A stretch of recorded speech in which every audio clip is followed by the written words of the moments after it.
Hello? Yo, stop resetting my audio, goddammit. Hold on. I don't know why when I open OBS, my mic is like, we're gonna turn you down 40%. For what? Anyways, what's good, chat? How you doing? Good to see y'all. I kind of wish I streamed yesterday, but I don't know if y'all saw. I was on Millie's stream for a bit because we were just playing Final Fantasy offline, and then everyone wanted to play it. Well, I didn't know she was gonna be streaming, but then I was like, wait, you're live right now? She was like, yeah, and I was like, okay. But yeah, I was moving yesterday, so I didn't think I would be able to stream, which, to be honest, wait, I wouldn't have been able to stream yesterday anyways. I wasn't moving. Oh, yesterday we had the meeting for fucking for Anime Impulse. Wait, I did stream yesterday. I streamed in the morning. Wait, am I crazy? Oh my god, my time is all fucked up. I streamed yesterday morning. Hello? Okay. Dog. I moved Thursday. Friday was yesterday. Yesterday, we had the Anime Impulse meeting, which took like 4 hours or something. It took a long ass time. I thought it was gonna be quick, but it took a while. And then we all just started playing we all just started playing Final Fantasy. Okay, sorry, my time is a little bit messed up. Yeah, I'm excited for Anime Impulse tomorrow. Get to meet some of you guys. And yeah, I do want to say though, I'm probably gonna do a shorter stream today, and like, because I want to rest my voice, but I've been having to like consume liquid mouth oral lidocaine to like talk, because I have massive canker sores everywhere. So tomorrow, if I'm a little bit low energy, I want to apologize to everyone, because yeah, hurts to talk. I want to, like I said, I'm gonna try to give y'all, you know, as good of a experience as possible for the meet and greet. It's just really unfortunate timing. I don't know why the fuck. Yo, I swear to God, listen, this is like what happens with me. I have one issue that's like temporary, but like caused by my illness, and then it goes away, and then a new one is like my turn to pop up, and I'm like, yo, can I have like a week in between you two fucks? Like, why are both of y'all showing up right now? I did not ask for 2 visitors, damn, not let alone 1. So yeah. Also, Danny, I saw your donations. Don't worry about it, bro. I hope everything is good, and you know, you guys get it sorted. There's always next time. Yeah, I hope everything's good. I'm not gonna be elaborate too much because I don't know if you wanted me to acknowledge that publicly, but yeah, I hope everything's good. Sad I didn't get to meet you this time, but I met you last time, which is good. Yeah. And Plum, thanks to the 5 gifted, and Danny, thanks again for the 20 gifted as well, bro. Thank you so much. I really appreciate it. Thank you so much for the support. And yeah, like I said, unfortunate, but listen, you know, you gotta take care of what's important, which is, you know, what you talked about. So I hope everything is, you know, if it's not well, I hope it ends well, you know, or at least gets better. Arcane, thanks for the 4 months. I barely made it on time. It's okay. I barely made it on time too. So you're good. Listen, don't worry about being late. Okay, I'm late. So, you know, like if you're late, you know what I'm saying? You're a viewer. You don't have to like be here on time. You just tune in whenever it's convenient, you know? Rayo, thanks for the membership. 1 month already. Time flies. I hope I have money for many more months. Glad to be here. Well, you know, thanks for hanging out, bro. Appreciate it. Good to have you as well. Did you sleep well? Oh, I slept fun. Wait, did I sleep well? I don't even. Low-key, no. Okay, well, I'm like back in my apartment now, and my mattress here is like not that good. The one at my like parents' house is phenomenal. The one here is like so yeah. And I like could ask for a new one, but it's like I don't really feel like fucking around and getting a whole ass mattress into my apartment and like through this little ass door right now. Like I just don't want to do it. Also, I would need to like move a lot of shit in my room. I just don't feel like it. So personally, I'm just gonna sleep with the fucked up mattress for a little bit. It's not as bad as it was prior. it was giving me back pain at one point because like there was like an indent in it, and then I like was like, okay, fuck this. I flipped the mattress over and it's better now, but I still need a new one probably. Also, I got a new mattress topper too. So yeah.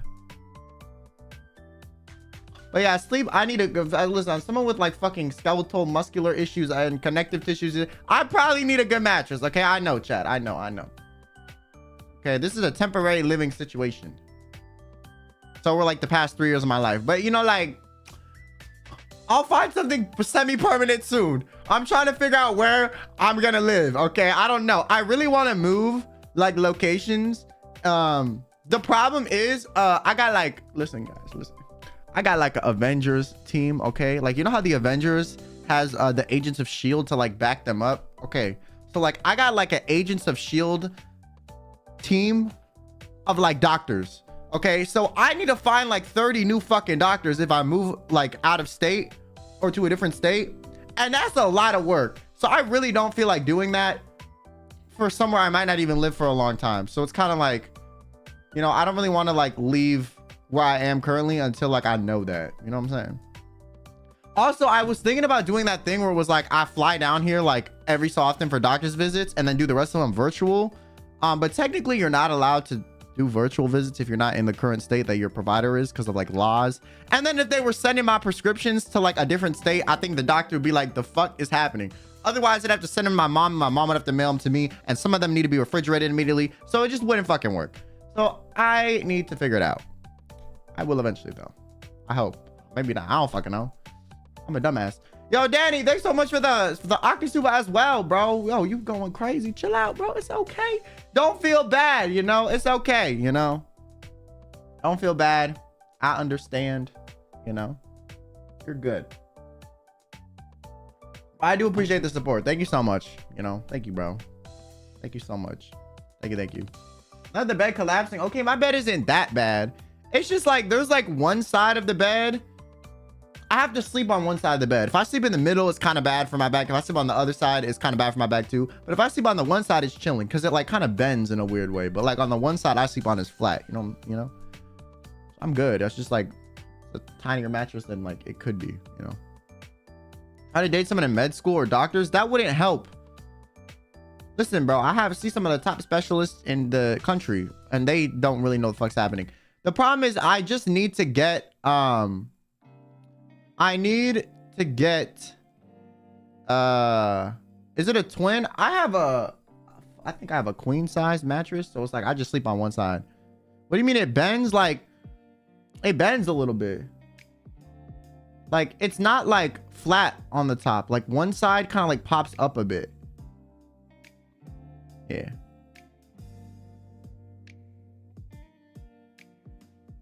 Like imagine like the bed does not bend. It's the mattress, guys. It's the mattress. Okay, like let's say if you sleep in the middle of your mattress, okay, for like years, it's gonna have like a little bit of like a valley in the middle of the mattress, right? It kind of has like a little bit of a sinkhole almost from your body weight over time. Okay, so mine has that on like one side. So yeah, that's what I mean.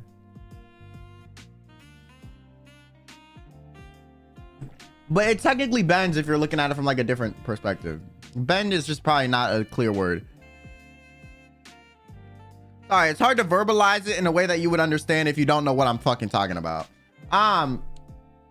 Also, lesbian with chainsaws, thanks for the 12 months. Thank you for the whole year. Yippee, thank you gifters, because I'm broke as shit. I've had my current bed 4 years and it straight up just collapsed. Bruh, that's crazy. That is crazy. Sleep on the other side? Oh, that's what I do. I just sleep on the side that's good. That's fine. That's why, yeah, that's what I'm doing. The username will never not be iconic. I know, that's such a funny username, bro. Lesbians with chainsaws is so funny. You're like, yeah, don't fuck with me. Great. But yeah, I've just been chilling. You know, vibing, all that shit.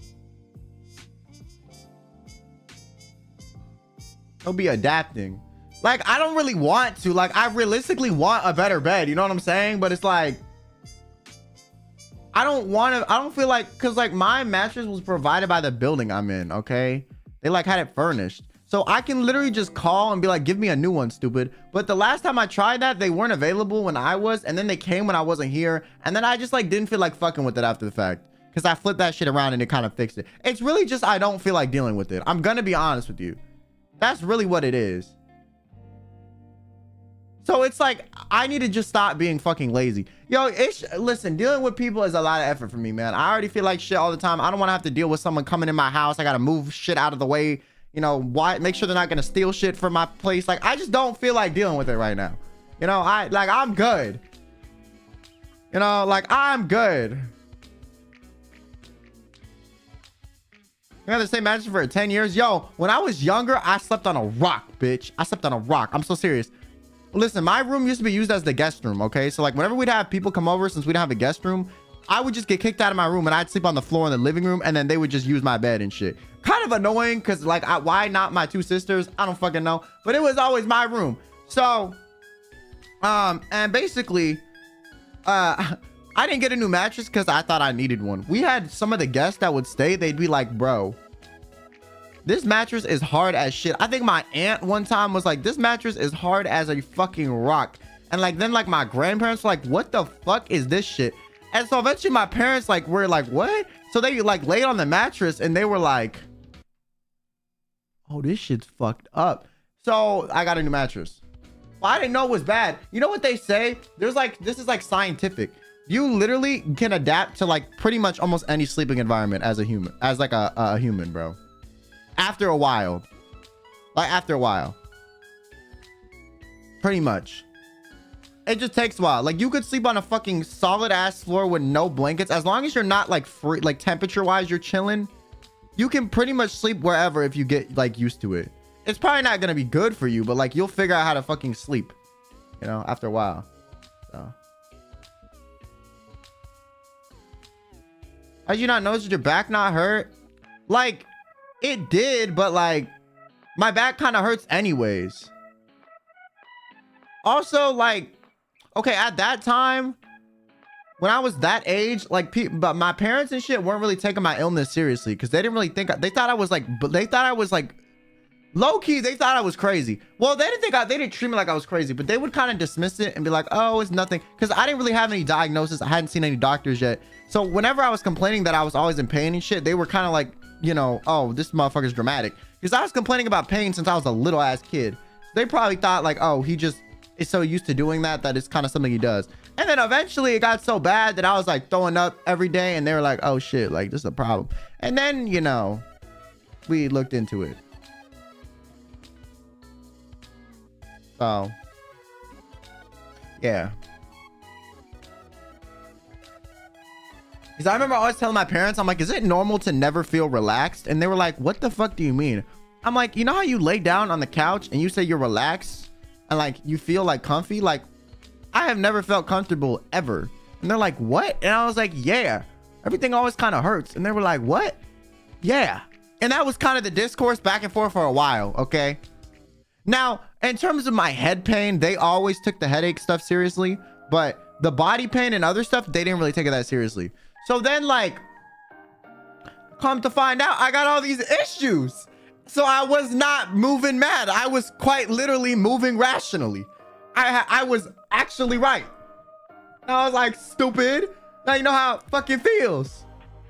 But no, so yeah, I've never felt relaxed in my life. Well, unless I was on like morphine or something, but like, that's not me being relaxed. That's the medicine, you know? So yeah, you know, if you can have that feeling, you know, I don't know how you do that shit, but that's crazy. Like something always is moving. Something's always aching. Something's always hurting. Do you feel comfortable right now? Fuck no. Literally, I had to drink like numbing medication for my throat because I have all these like canker sores and like acid damage in my like throat right now. My ears hurt because of it. It's triggering my neuralgia in my head and making that worse. My head hurts really bad. My eyes feel like they're about to pop out of my head and like they're kind of being squished and like there's some soap in them. My ears kind of feel like almost like I have a really bad ear infection and I'm like kind of dizzy. So, but that's like low-key me every day. So it's kind of like, you know.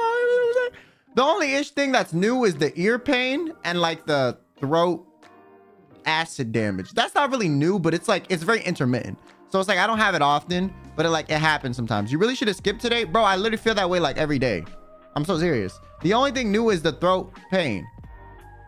I'm dead ass. So if I should have skipped today, I would have to never stream then.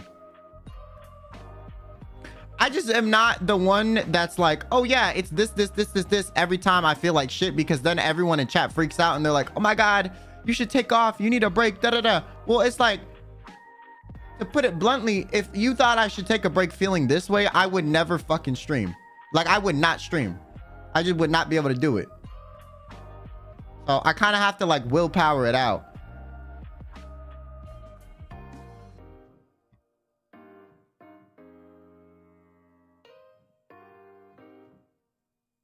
Yeah, it still hurts. It's just like I've been suffering my whole life.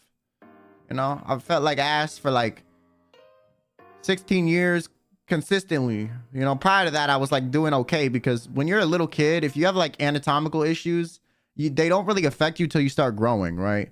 So like, until I got to that point, I was kind of chilling. So like, I would say like 16 years consistently has been pretty bad. Yeah.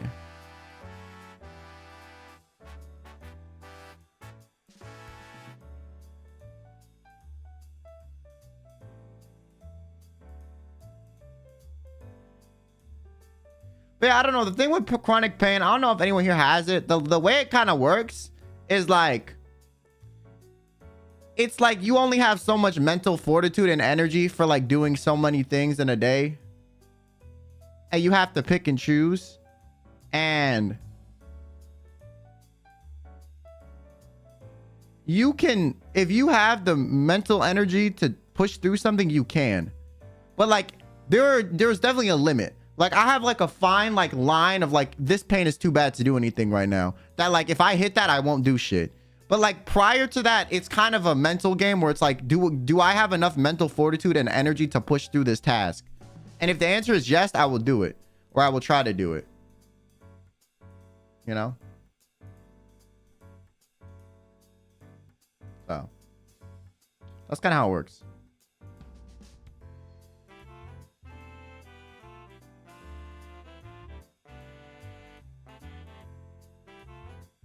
Mental energy on an all-time low. Well, I mean, I don't know how to explain it to you. It's not really mental energy. It's like, it is kind of mental energy.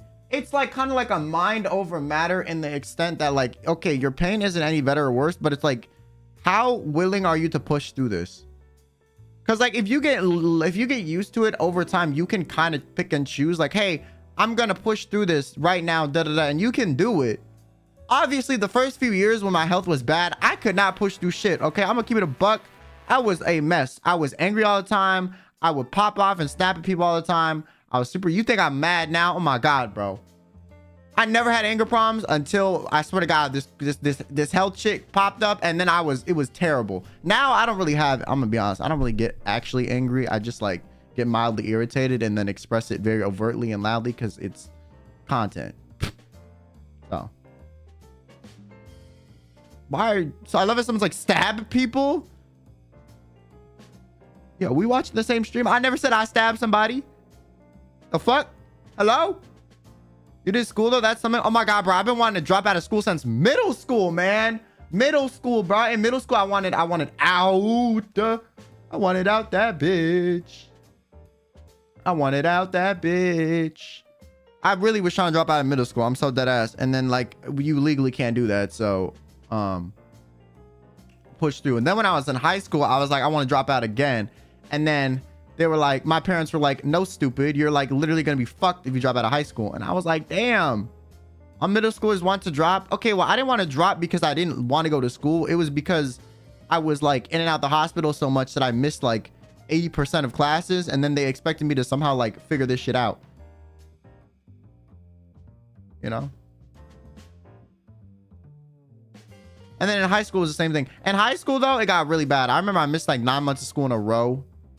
And then I was kind of like, then we had to get this, like, all these like legal documents and shit to like figure out a way that I could like go to school from home, but like not be homeschooled by my parents, because my parents couldn't do that. I don't know, it was a lot. And then they have like a sick kid program for like kids that are like very like ill. So I got into that. And then yeah, I kind of taught myself everything. And then like I did that for like most of high school. And then 1 year in high school, I missed like a whole, I was on the home program thing when you kind of go at your own pace, but I was so behind that like I literally was like, had to finish the second semester of school in a month. And I'm telling you guys, I literally studied while shitting, bro. I studied while eating. I studied in the car. I woke up, studied in the morning. I was literally doing schoolwork. I was literally, I'm so serious. I would study 3 units for one subject the night and day before, take 2 tests and 2 quizzes per those units, okay, for every subject, every day for a month. I don't know how the fuck I did that. If I had to do that again, I would just, low-key, I'm picking death. I'm gonna keep it a buck. I don't know how the living fuck I willed that shit out, okay? The amount of willpower I had was crazy, okay? And after that summer, I did nothing. I did fuck all. I didn't even really leave my room. I slept. I was burnt out of life, bro. I was so tired. I literally played Final Fantasy like all day. I did not do shit the next 3 months after that. Not anything. I like used up all my energy.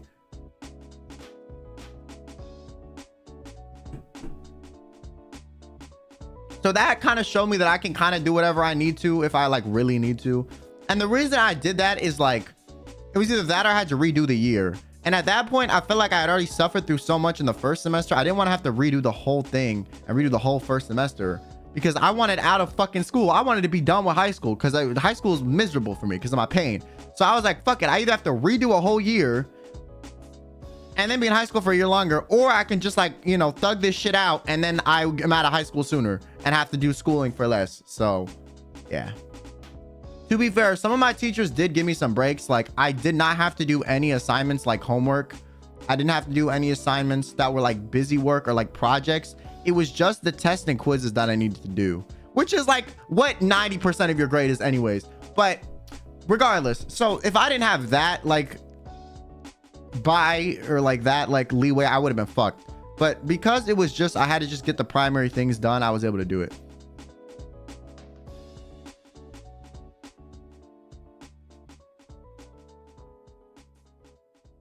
Some teachers will understand you sometimes. Oh, I learned if you kiss ass in school. Listen, listen, I don't understand. Okay, I'm going to be honest. Listen, I think people that hate all their teachers or think like teachers suck, just suck themselves.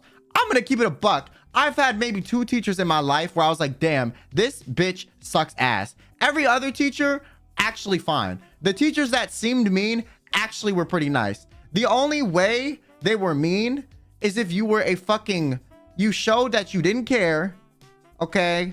You misbehaved, whatever. If you showed that you cared, they really would do the extra for you. Like some of the strictest teachers I had, I would be missing school all the time, be sick, and I would show them that I would like try to do all my work. Every day I missed class, I would email them. Hey, what did I miss today? Every day. If I missed class at all, I would email all my teachers, bro. All of them.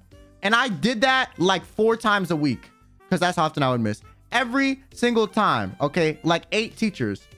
And that showed them, hey, I'm actually really trying here. I'm just struggling. And from that, they really are like, okay, this kid is really trying to take class seriously. So then they were willing to cut you some slack when it came to deadlines or other things. Or like if you can show that you're actually trying and you're kind to the teachers, they will give you a break 99.9% of the time, unless there's some fucking bum ass teacher that hates their life and is on tenure. Okay. Otherwise, they're actually pretty fine.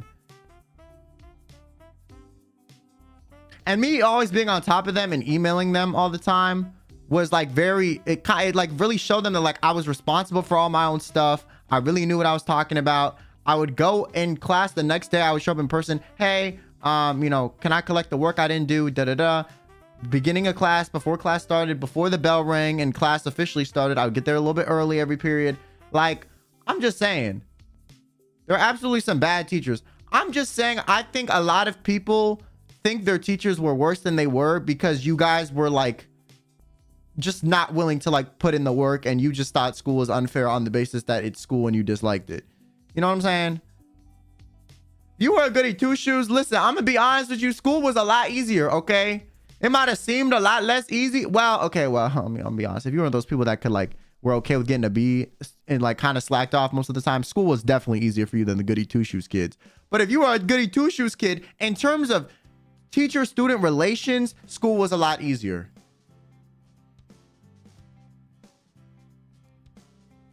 But I noticed a lot of kids that like seemingly think they're fine would just be the most fucking irrational motherfuckers when it came to their teachers. And the thing is, like, teachers are strict about things when you kind of show that you don't care enough. There were times where I turned shit in late and I didn't even know it was late, and they did not care. Because they were like, oh, you know, this kid is normally on top of stuff. They just fucked up once. They'd actually give you a break. So yeah, that's why I learned, you know, sucking the fart out of your teacher's ass in school if you're chronically ill is the move. Don't let anyone tell you otherwise, okay? Listen, if you got an illness and you're struggling in school or even work, just show that you care and really show that you're responsible, and they will like cut you a break most of the time. In work, it's a bit different because if you're losing them money, okay, well, yeah, you're kind of fucked. But you know what I mean. But I also did go to a decent school district. So I'm going to say that as well. I was not going to like some like fucking really bad, like uber underfunded, like inner city, like school district that was super bad, you know? So wasn't private school, but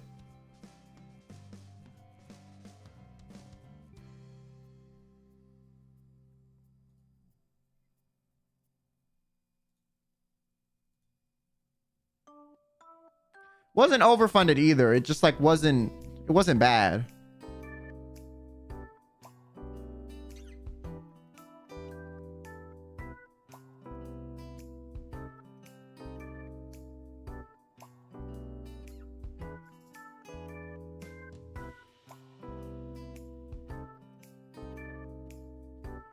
The worst teacher I had was in middle school, and they threw a notebook for drawing quietly when I finished my test and yelled at me for nothing. I mean, I'll be honest with you, like, I think sometimes there were definitely some rules that teachers had that I was like, damn, this is irrational as fuck. Like, oh, you can't work on homework after the test is done. You got to sit there. Like, you know, I always thought that was some bullshit. But to be honest with you, I would follow the rule anyways, because realistically, it just makes your life easier, okay? Trying to break the rules all the time in school would just, it would not make it better for you.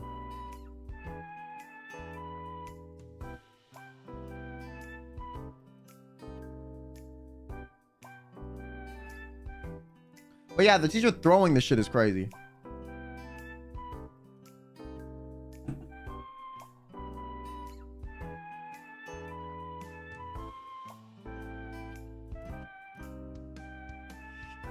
I mean, sometimes you can't take anything out because you might help others cheat. Oh, no, I know that's the rule. That's why most of the time. I know. That's why I think it's like it's a fine rule.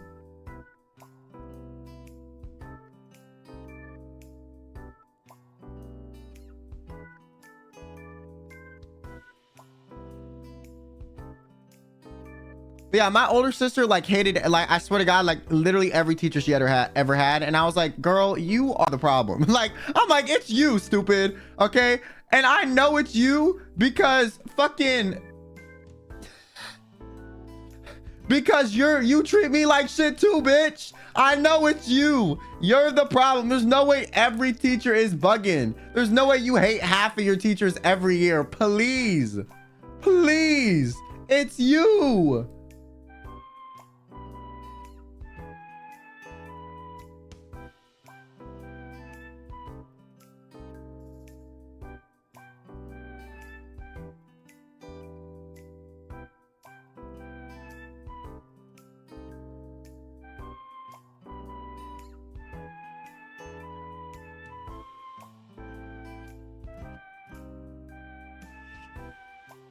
And then my younger sister, I don't remember.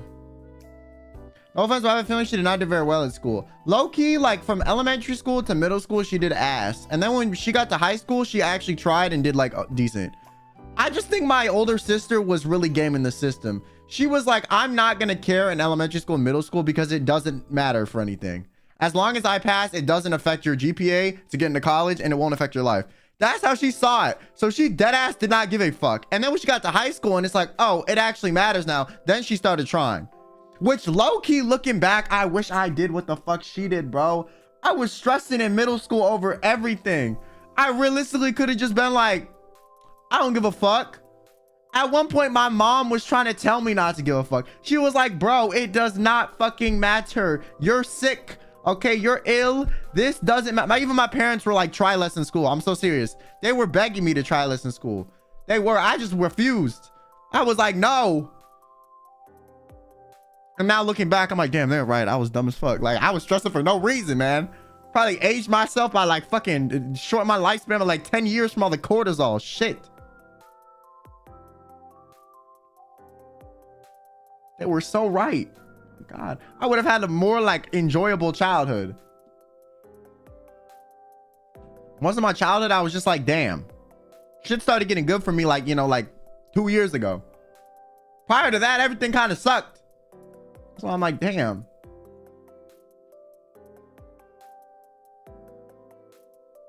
I mean, did you get anything good out of it? I fucking dropped out of school, so no. It literally meant nothing at this point in my life. I got into like a top tier business school university. Okay, I had friends that were like top like 0.1% of their GPA in school that did not get into that shit. Low key at my school was so competitive. Okay, listen, I had a 3.8, all right, and I was in the bottom 50% of the grade point average of my school. The bottom 50%, bro. By the way, an A is a 4.0, okay? A B is a 3, a C is a 2, and a D is a 1. I had a 3.8. And then you could get up to like a 4.5 if you like took extra credit shit. But it's like all my friends I know were getting like 2.5s. Like my friends that I have now that I met like online were like 2.5, or I had like a 2. I'm like, what the fuck? Yeah, I was bottom 50%, bro. Dead ass. Bottom 50%.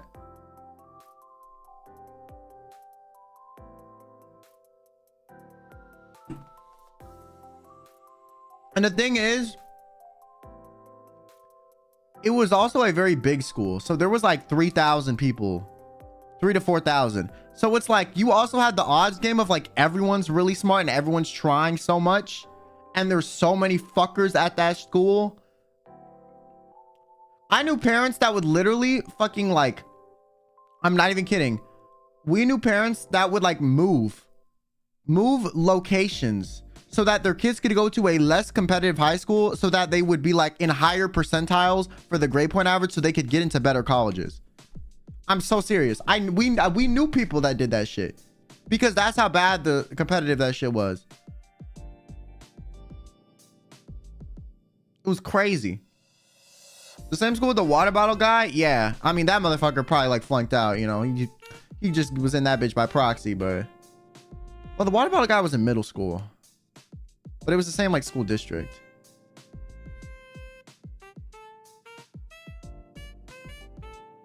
Also, Plum, thank you for the massive donation, bro. I really appreciate it. Thank you for your generosity. The one thing I'll never call you is a weak bitch. Respect. Thank you, Plum. I appreciate it, you know.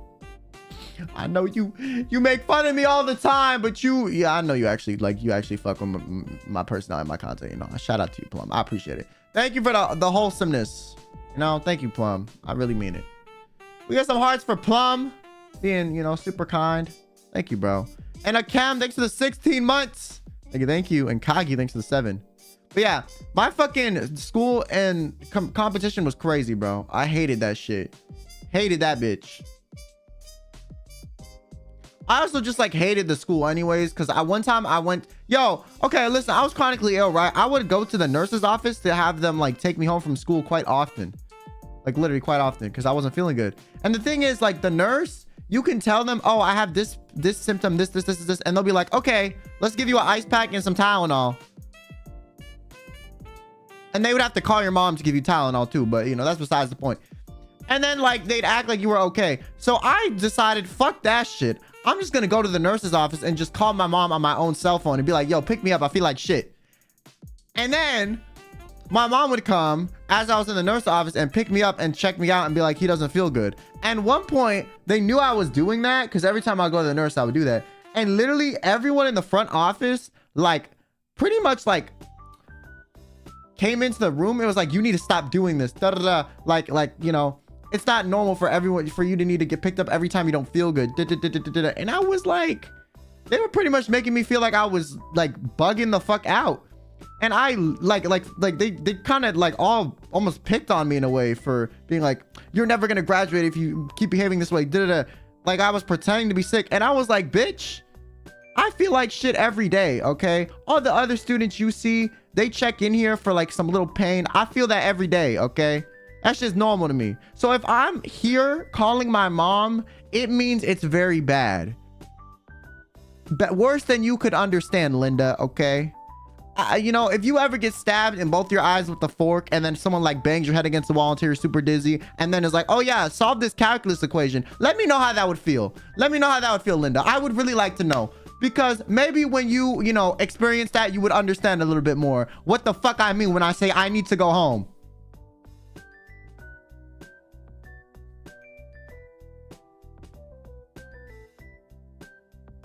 So when that started happening, I never went to the nurse again when I didn't feel good. And I just decided to fucking leave the school. I would just walk out that bitch, which was not allowed either. I would just leave. Walk out the door. Fuck it. Why am I going to go to the nurse to have you guys bitch me out every time? No.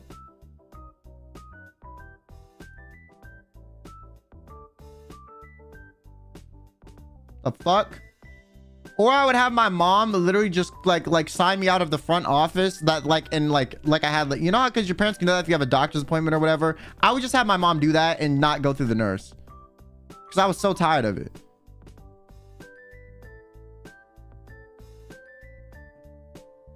Why does everyone keep saying the thumbnail is scary? I don't understand. Some good ass art. What? Hello? Also, Kanavi, thanks for super chat as well. I don't know why I didn't pin the super chats. Oh, I think there's some issues. Hold on. Oh.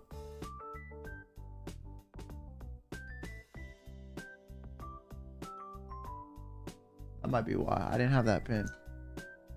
I got out of the first part. I'm ashamed when I think of it, but I'm working on it because of you. I had to drop out of high school, but my school was 10 out of 10, and I saw I had the credits I needed. Okay, well. You know what? It happens, Kanavi. You know, don't feel bad. You just pick up the pieces now. You know what I'm saying? And Cindy, thanks for the super chat as well. No, the thumbnail looks very good. Okay? Don't hate. You see Kyo looking a little hot and you lose your mind. God damn it. And then I feel embarrassed that all they're too grown for that. I don't fucking know. I was over that shit, so I just started leaving. And low-key, they had... You wanna know what's crazy? This is why I got away with a lot of shit. I'm not gonna lie. In high school, the attendance lady at my high school was the same one at my middle school. She like switched from my high school to my middle school when I switched from high school to, or middle school to high school. So she already knew all my medical shit. So she would just like be like more lax on me than everyone else because she already knew. So that definitely was a lucky thing. You know, that was a lucky thing. It was the same lady. So she was like, you need to sign this thing if you're gonna keep leaving school. Da da da. But like, bro, like, you know, you shouldn't be doing this. And she really was just like, she was like, honestly, if you're not feeling good, you should just call your mom too. Like, don't fucking drive. Like, she was like, don't drive home if you feel that shitty. I was like, you are so right. So yeah, but that was kind of lucky. Your thumbnail is what you wish for, but not in reality. It's what you wish for too, but you know, you're never gonna get a drop of fan service out of me, bitch. That's why it scares you so much. You're like, it's what I want, but it's not what I can get. I understand. It's okay. Rare public school official. I mean, she was still kind of a bitch. I'm not gonna lie, but like, she was less of a bitch to me than everyone else.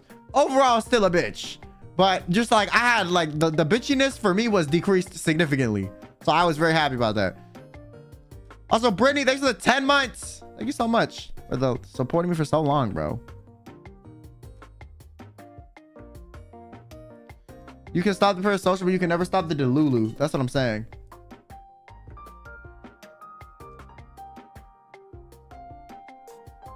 Sick people be having their own luck. Word. Also, I got lucky too because the principal or the head of like, I don't know if it was the principal or like one of the higher ups in the school that dealt with like the accommodation stuff had a daughter who had like kind of similar issues to me. So like she understood more too.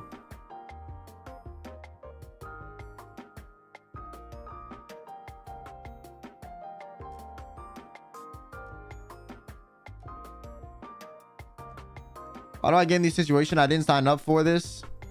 You literally said something in chat and I responded. You signed up for it. You signed up for it. Wait, you wanna know what else was crazy? What else is crazy, bro? One of the nurses, oh my God, in middle school, which I understand why she was like this. Okay, low-key, if I was this middle school nurse, I would do the same thing. She was like kind of a bitch to me. Like, and then once she saw my medical documentation and I got like doctor notes and stuff and like all this signed form so that like basically saying like this kid is not making this up, and like we presented that to the school because legally they have to like oblige by that. Then the nurse was so nice. Oh my God, it was crazy. It was like she did a 180. She was the most accommodating, caring lady on earth. I was like, what the fuck? I think she was so tired of people lying all the time that she just like treated me like shit because she thought I was lying like everyone else. But once I finally had like, you know, the proof, she was so nice. Fake as fuck. I'm not gonna lie, if I was a school nurse or middle school students, I would probably be kind of like, you bullshitting half the time too, because in middle school I knew like hella kids that would just lie and go to the nurse. Hella kids that would do that shit. Hella. That's why I say all you little middle school kids that would just fucking lie and go to the nurse for willy-nilly bullshit, you are the ones that fucked it up for the people with actual issues. I dead ass hate those people. Like, and the nurses have to be like that, otherwise they're just gonna be letting kids like go home and take advantage of them. So it's always it's the fact that every like so many kids lie all the time that fucks it up for like people with real issues.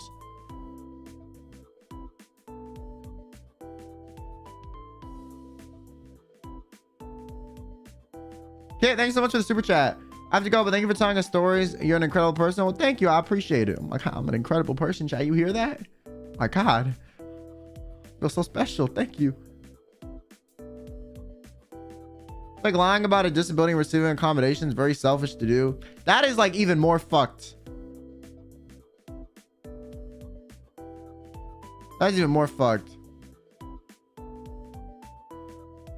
That's kind of hard to do though. You need like medical documents for that shit now.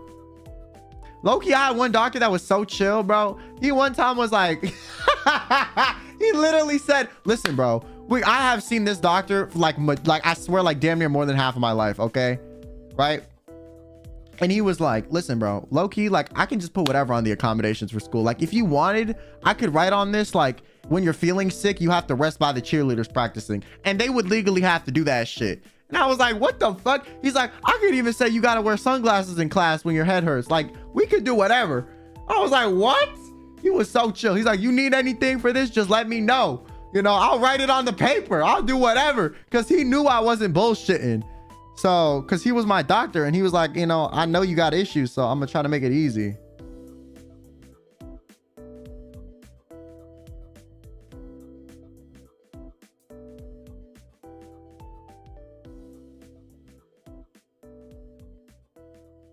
Yeah, he was chill. My doctor was chill. Also, he probably knew I wasn't going to want to do the fucking relax by the cheerleader thing. Because... like, I'm going to be honest with you. Like, he knew who I was. Like, there's no way I'd be comfortable doing that. In middle school? Hell no. We didn't even have cheerleaders in fucking middle school. But regardless, I would not be comfortable doing that. Hell fucking no. But be like, I'm going to pull some strings for you, homie. No, dead ass. He was great. I still see him now. That's why the other day when we were gonna like, when we drove up like an hour out of the way to go see his like doctor's office, and like my mom, when the lady like rescheduled our appointment day but didn't tell us she changed the time too, my mom was like, okay, so They're saying they can't see us. Did the doctor say that or did the nurse say that to the front desk lady? Because my mom knew if the doctor knew it was us, he would have let us in that bitch. He would have squeezed us in at the end of the day. So it was the nurse. Okay. I was like, damn, that's fucked up. That's fucked up, but whatever. And then the doctor found out it was us and he's like, okay, I'm just gonna like write down on the documents that you saw me in person. Cause like you have to do that every so often legally. But he was like, yeah, I'll just write that down for you. Cause you know, that's ridiculous. So he's chill. Shout out to him. I low-key should not, I literally technically can't be seeing him anymore. Cause he's a pediatric doctor, but I've still been seeing him. Yo, after you become an adult, you need to get like new doctors, but I still see him. I mean, I have another neurologist. I got like 3 neurologists, but I still see him.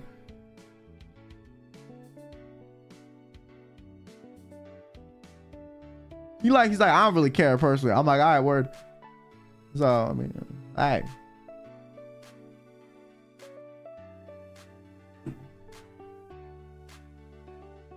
But eventually I do need to probably fucking like stop seeing him because like I don't know legally how long they can fucking do that. Favoritism, actually, bro. I hate the transition to adult doctors. They're so mean. I actually prefer adult doctors because children doctors like pretend that you're like kind of crazy and like they take everything you say with a grain of salt. Adult doctors at least like take your words at face value and then tell you you're stupid, but like at least they listen to you like actually, you know, instead of like, you know, have this like weird veil of like they're a kid so they might be dramatic. They don't say that, but they'll just be like, no, you're dumb, that's not how it works. And I'm like, you know what, at least they, you know, like at least you listened to me before you said that shit, you know what I'm saying? So you like anime? Yes, bro, I'm literally a VTuber.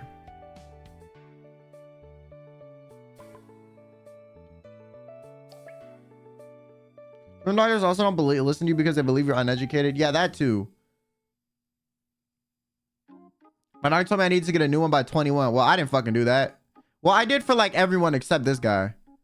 But yeah, I've heard that from like, I heard that from like my rheumatologist. Like, yeah, you need to see a new person before this. And I was like, okay, well, my bad. Now all VTubers hate anime. Yeah, anime is fucking ass, bro. Can't believe anime. You watch anime? Fucking weeb.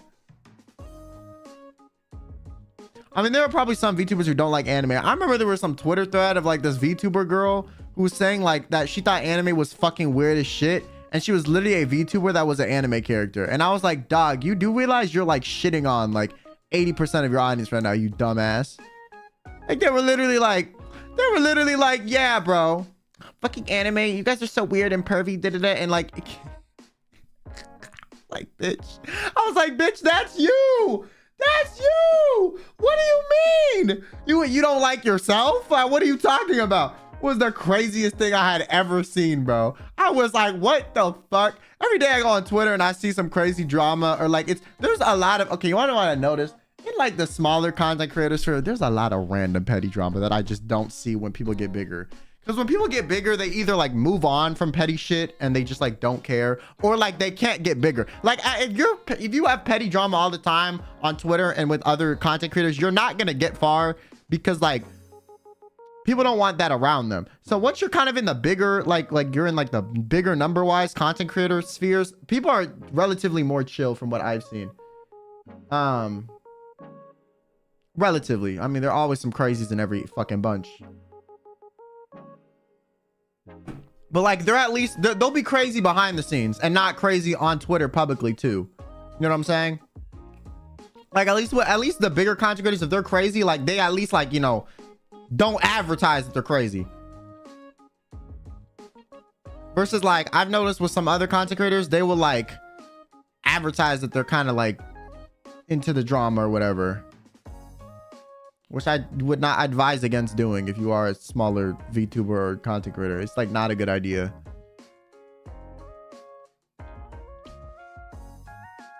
And I mean like petty shit. If you have like a right to like be involved, I mean, I guess, you know, do so. Or if it's like serious, but if it's like, I just feel like it's weird when people are like calling out their ex-friends on Twitter.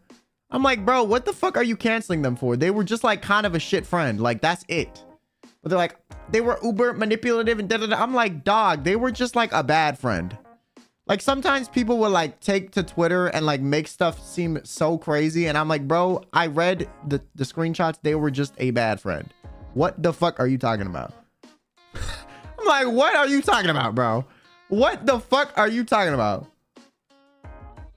And it's like some like, you know, content creator that's like really tiny. And I'm like, why are you doing this? Like, why? Because they changed the Twitter algorithm. So stuff just shows up in my feed now.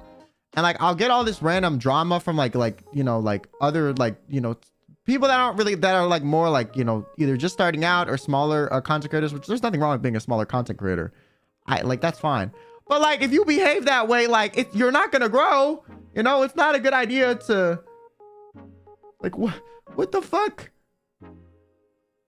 Are you playing the crystalline conflict content? Low-key I want to because the new outfit looks really nice. And there's a lot of time till dawn trail, so I like I'm just kind of lazy. Private DMs always expose me the wrong way. I just think people that expose DMs on Twitter, unless there's like some serious abuse allegations, like it's just unnecessary like 80% of the time. Unless there's a serious allegation that actually needs to be addressed and this person is an active threat to others in your community / space. Otherwise, you get in a disagreement. Okay, they did something bad. Okay, you get in disagreements with your friends all the time. But now since your friend has a following, you're gonna like fucking blast them on Twitter? What? I mean, bigger content creators do crazier shit. No, I'm saying when it's a bigger content creator that does some crazy shit, it's like, it's also more newsworthy too. So I guarantee there's some smaller content creators doing way worse, but since there's so many smaller content creators and not as many bigger content creators, because they wouldn't be big if there were so many of them, right? To an extent, like, you know, the bigger you get, the like less of you there are, right? In like size comparison. Whenever a bigger content creator does anything, it's news immediately. So there's also that aspect where it's like, it's more catastrophized because they're bigger and there's more eyeballs. When in reality, I have seen crazier shit from smaller content creators. It's just they're small, so no one talks about it. Like no one's gonna make a fucking news post or make a Dexterdo article or whatever the fuck about like a VTuber with like 1,000 followers that does some crazy shit, because it's not gonna make the news articles and the news channels and like media, like if for like content creators, it's not gonna make them money. You gotta think about it. Like if they talk about a small content creator that nobody knows about, the news publications are not making money. The only way they can do that and make money is if they sandwich the smaller content creator like fuck up in between bigger news of bigger content creators. Also, if you don't have a significant enough influence, your like fuck up is not gonna be affect as many people, so it's like it's not as big of a effect. But it's also like a money thing. Like, why the fuck would people talk about? Also, there aren't enough fucking there are not enough media outlets to cover drama from every little content creator all the time. Like, come on, the equivalent would be like, let's say there's celebrities and there's normal people, okay? You think every time you and your friend get in a fight that it's like newsworthy for a fucking media outlet to pull it up? No. Why the fuck? Like, no one cares. But I guarantee if a celebrity got in a similar fight that you and your friend did, it would be news.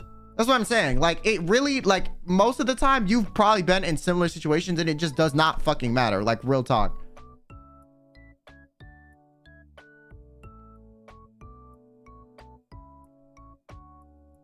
So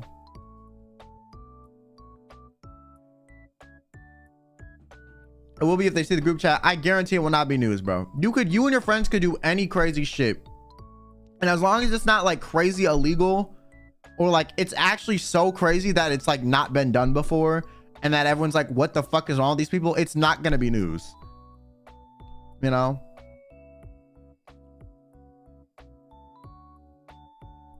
Because no one realistically from the outside looking in cares about the drama between you and your friend, because they don't know who the fuck you are.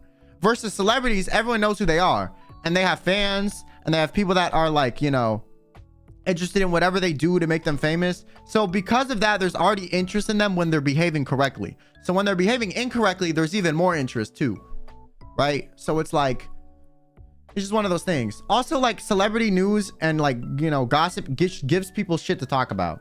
Like, sometimes I'll be talking about celebrity news with my friends and I really don't give a fuck for the celebrity. It's just like interesting to hear about. I'm like, oh damn, you know. Can't believe I caught a Kyo Kaneko stream. What's good? Only news when someone disrespects me. Celebrity unfollowed another celebrity. It was the internet. Yo, I know. Okay, I think there are some things where like fucking news publications will report on shit between celebrities, and I'm like, realistically, no one gives a fuck unless they are like so into this celebrity that they actually are like hindering their own life. Like, I think being a fan of people is fine, you know, being a hardcore fan, fine, but when it becomes your full-time job to like let's say like anyone hates on your fave and you will spend hours on Twitter every day responding to people that hate on your fave, like every day, about everyone that's ever said anything negative about one of your faves, at that point it's definitely a detriment to your life. So you should not behave that way, because it's not, you're not benefiting, and the celebrity is not benefiting either. You're just harming yourself. I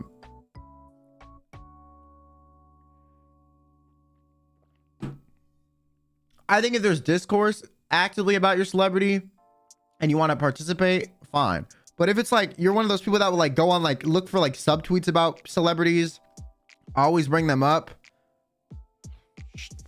that is not normal. You're lacking something for the need to do that, you know. So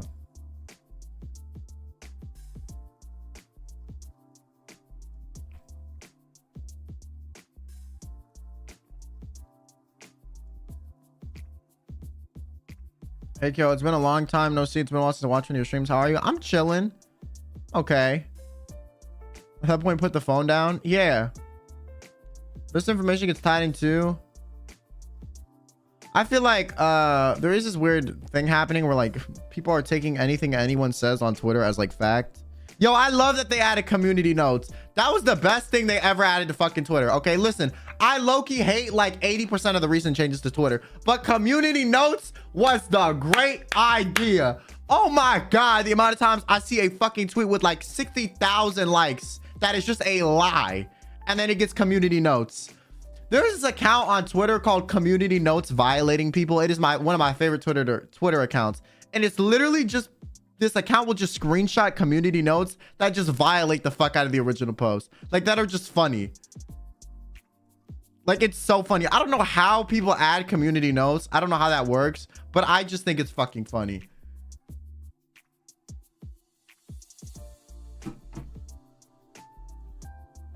What's community notes? Like, there will sometimes be a box underneath a tweet that will say like community note, and it will give like information on the current tweet that will elaborate either something that's out of context or will point out if it's a lie. It'll be like, actually, this is what happened, and then it will like link a news article, you know.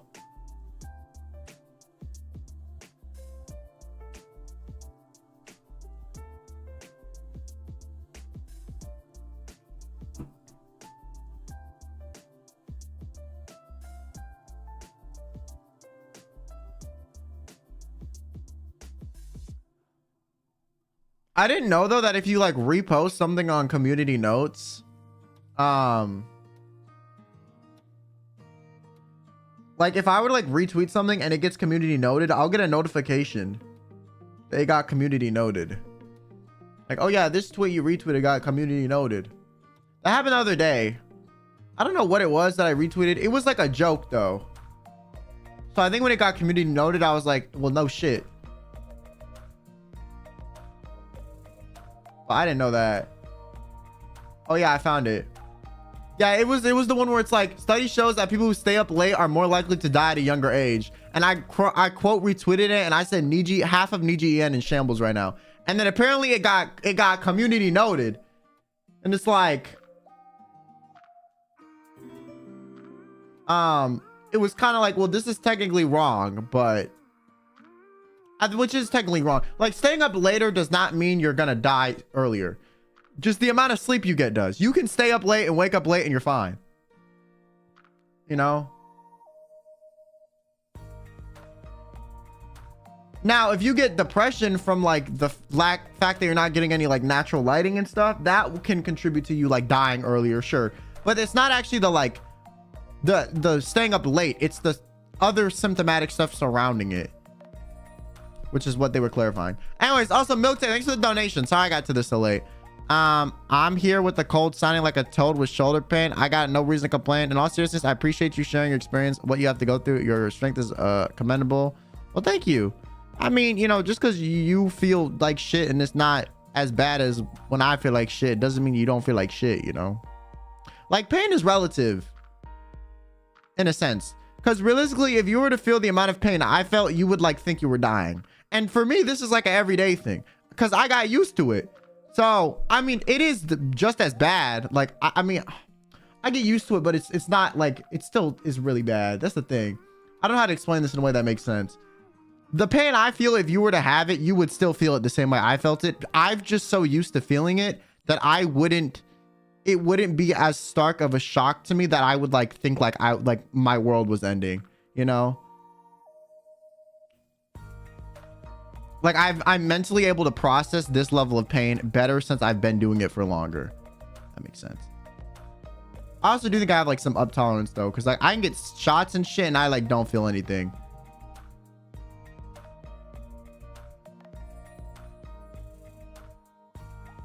You think you would be able to come something like an idol like Ariana Grande or some extremely publicized person? Probably not. I don't want like to be famous enough to where like people are like trying to like, you know, get fucking camera shots inside of my house. Low key, if I was famous enough for that, people would just see me like miserable in bed. Like that was literally, that is all you would fucking see. If I was famous enough to where people would like try to look into my windows and shit, you would not get any tea, bro. It would literally be me laying in the bed just being like, damn bro, I'm tired. Watching anime, damn bro, I'm tired. Playing League of Legends, damn bro. You know, like Kyo Kaneko plays League of Legends. Wow, so newsworthy. Like I'm not doing anything crazy enough for it to be like interesting. So I'm like, I mean, I don't really know. The human brain isn't evolved to be famous. I mean, yeah, the human brain isn't even evolved to be like fucking like a fucking, even like my level of relevance. You're not like mentally most people cannot handle being as like well known as I am, and I'm not even that well known in the grand scheme of things. I actually do think though, if you are a like traditional media celebrity, it is significantly easier than if you're a content creator. I think people shit on content creators when they say they're celebrities a little bit too much, because to be honest with you, their job is online. Okay, celebrities, they do a movie role. If they wanted to, they would never have to look at Twitter. They would never have to look at Instagram. They literally don't have to. They don't. If you're a content creator, you have to. That is your job. So you are seeing the negativity way more often than anyone else who is even like of similar or even more relevance to you. Because if you're in mainstream media, you don't have to look at it. You don't. You can have a publicist look at it and give you a summary, like people are mad about this, we should address this. But you don't have to see the specific messages of people being like, you should die, and I hope your family gets sick, and da da da da da, I hope your dog gets hit by a car when you fuck up online. You don't have to see the specific fucked up shit. You are just gonna get a general rundown. Hey, people are mad about this. We need an apology.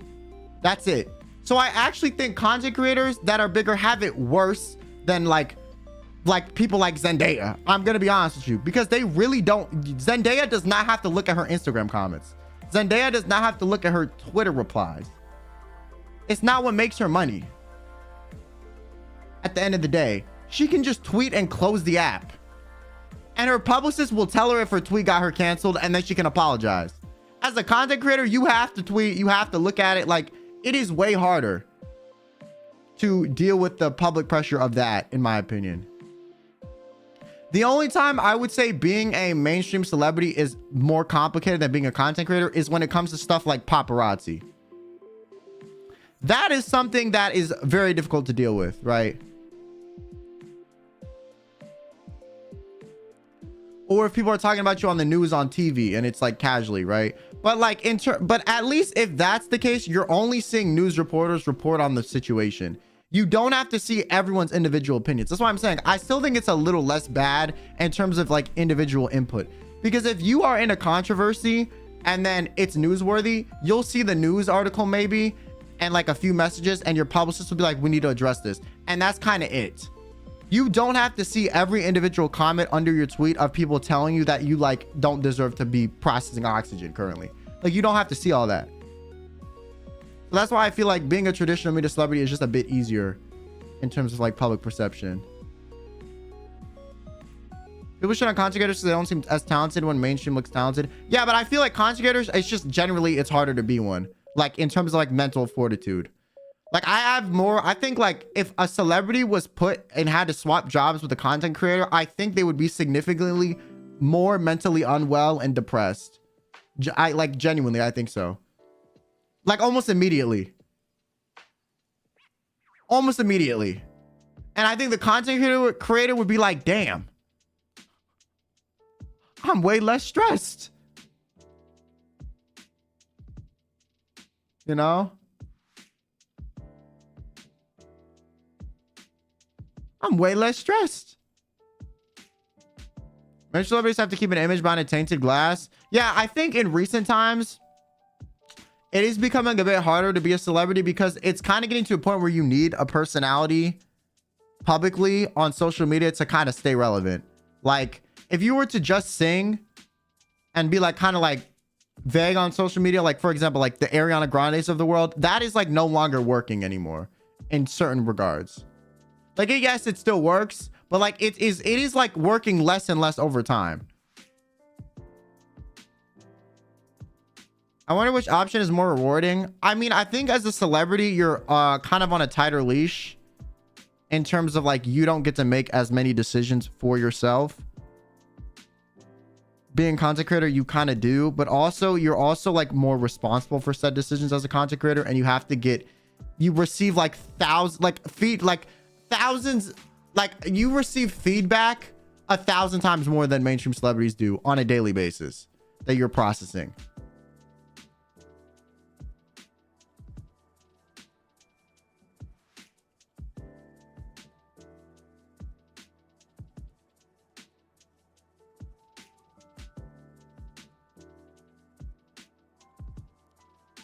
You're welcome for the roast.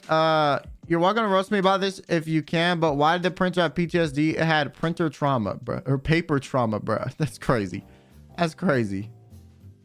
Also, Mika's thigh shop, thanks to the super chat. Put it like this: if you weren't nerfed in health, you'd be too perfect. Low key, I think that sometimes. No ego, but I'd be like, damn, if I wasn't nerfed, I wonder what I would be doing. Would I be a billionaire? Like, I don't know. Okay, billionaire is crazy, but would I be like a multi-millionaire or something? Like how successful would I be? Because like a smooth 70% of my time is spent just feeling like shit. So it's like, realistically, imagine if I had 70% more time to do what I already do. I would be insane. Shit. I think about that sometimes. I'm like, damn, I would be a menace or something. Nina, thanks for the super chat. Hi, Kyo. Just want to tell you, you're amazing. You have the ability to make people happy even on the hard days. Also, Kyomis, I love y'all. I love the community we created. Well, thank you so much, Nina. I appreciate it. Thank you for the kind words. And thank you for the pink suba as well. Thank you, thank you. And Mika's thigh strap, thank you as well, too. Thank you. Be the new NIJISANJI CEO. Word.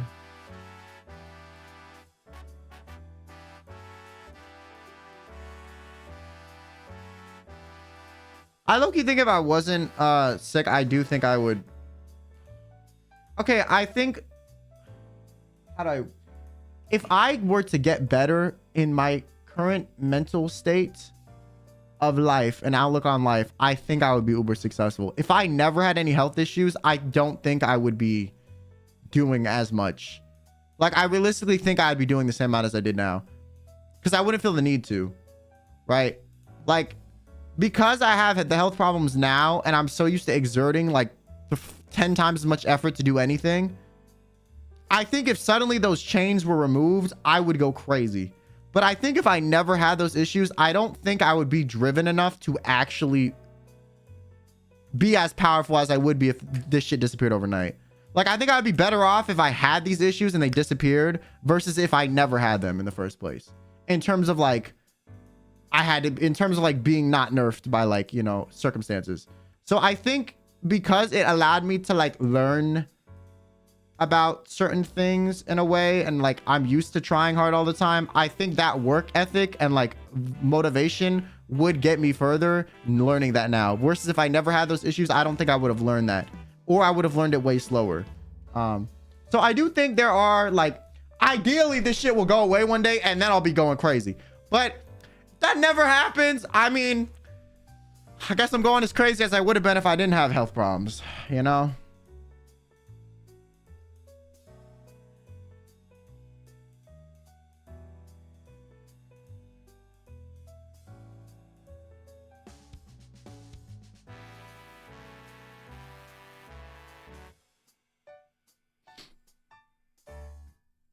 Who's the Rock Lee of VTubers?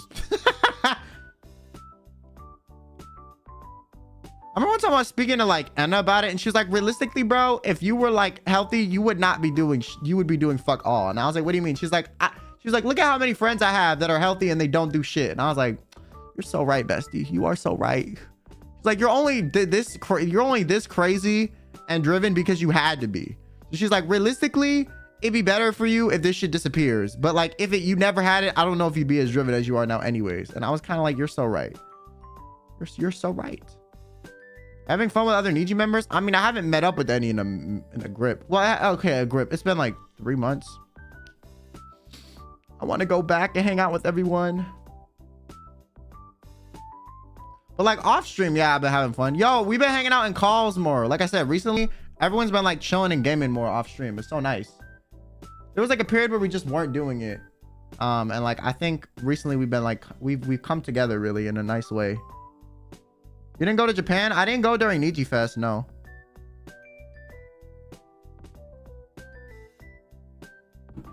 I didn't go when everyone else went. Like not everyone went.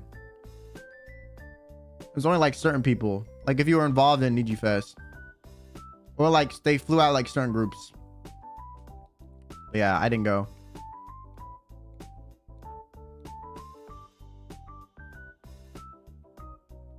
But I went earlier in like October with some people.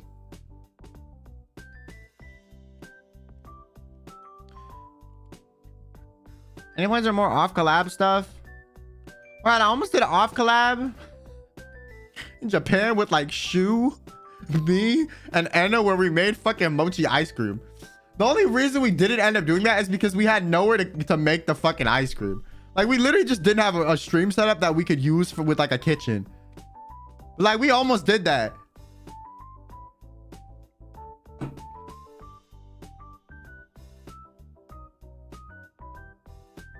Were you gonna meet ILUNA? Well, that was in Japan, but that was in like October. Everyone else recently went in December. You know?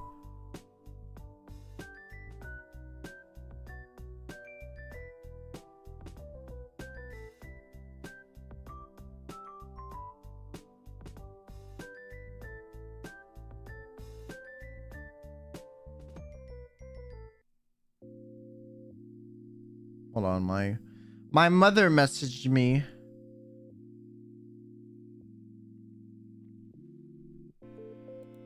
Would you ever live in Japan if you had the choice? Right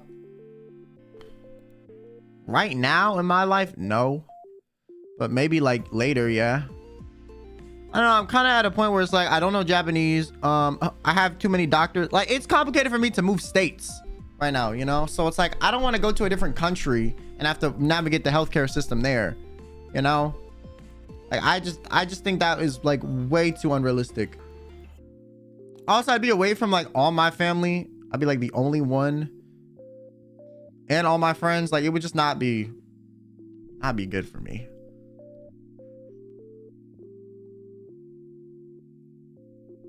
How good is the Japanese healthcare system? No, it doesn't matter. Like, it doesn't matter how good it is. The fact that I would need to switch over everything would be way too big of a process. And it wouldn't be worth it. Is what I'm saying. Would not be worth it.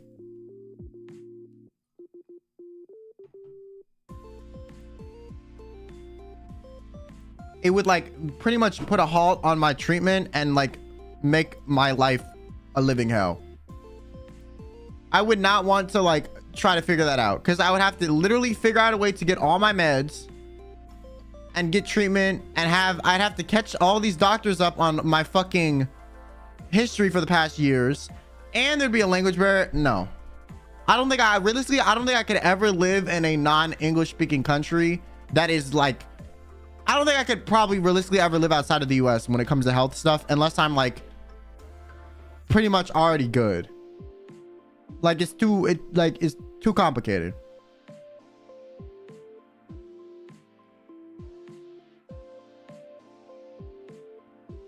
Like I don't think I'm gonna leave the US like for a long time because of that.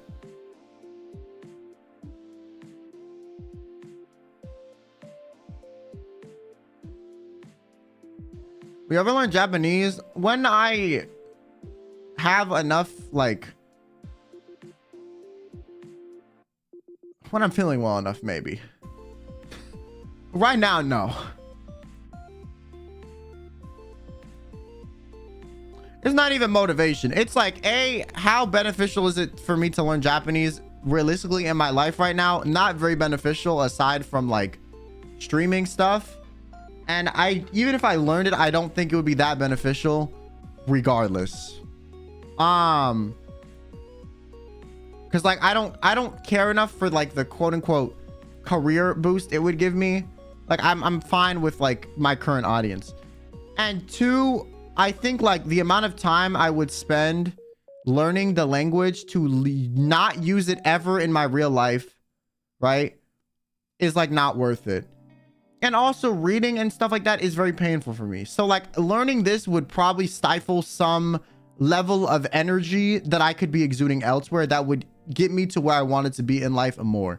I even feel that way about learning Spanish to an extent. Spanish is actually really good to know in the US because like that's like probably the second most popular language in the country. But even Spanish, I think currently for me has diminishing returns. Just in terms of like it'd be a cool skill to have, but in terms of the amount of effort it would take and the amount of effort I want to do with other stuffs and things I want to do in my life, it's not worth it.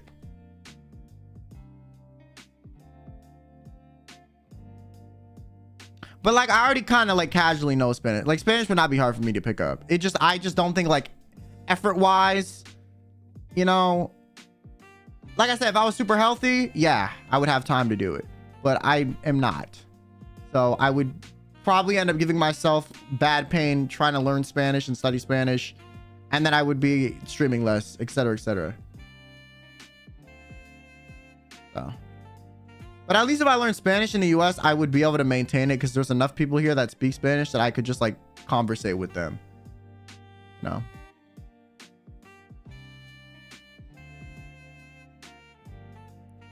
One place where both English and Spanish is very common. Yeah, me too.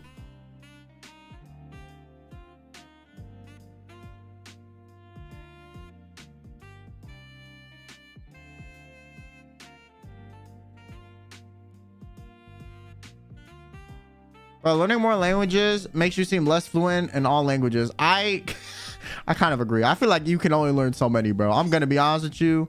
I feel like after you learn enough, your brain starts mixing them up and you just start kind of getting a shittier, like worse and worse at all of them. Like, I'm gonna be honest. If you know 10 languages, all 10 are suffering significantly, okay? If you know like 4, I would say like a smooth, you're probably fluent at one of them and like decent at the other 3, okay? But like more than that, you definitely are getting diminishing returns, okay? Like you're starting to struggle everywhere else. Even your primary language that you grew up on, you're probably gonna start struggling a little bit, okay?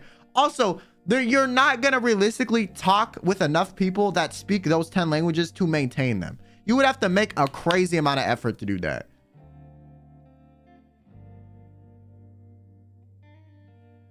Like you are not going to speak to enough people on a daily basis that know those over 4 languages that you're going to remember them. You're just eventually going to start forgetting them over time, which is why I don't think it's worth it. Like I said, I don't think learning a language is worth it unless you're going to like actively do things that involves that language. Otherwise, you're going to forget it. You can learn it and be like, I'm good. But if you stop using it over time, you're just going to forget.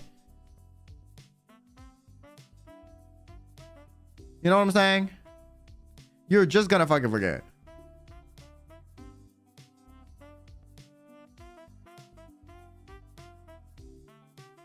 When somebody speaks 5 languages, I speak 1 fully fluently, 2 conversationally, and the other 2 we don't talk about. Exactly.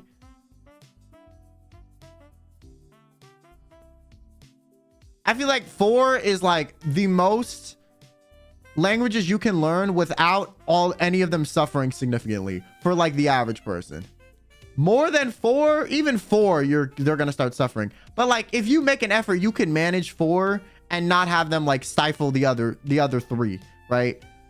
That you are like, no, right? Or stifle each other. But more than that, you're gonna start getting diminishing returns, and you're actually gonna make like your ability in all the languages worse.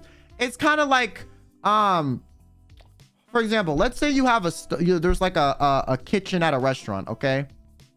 You might think a kitchen at a restaurant would be better with 10 chefs, okay? It's not. Unless the restaurant kitchen is massive, the restaurant is massive, and you need 10 chefs, it's not better. Because at a certain point, there's so many people in the kitchen cooking that it actually fucks up the other chef.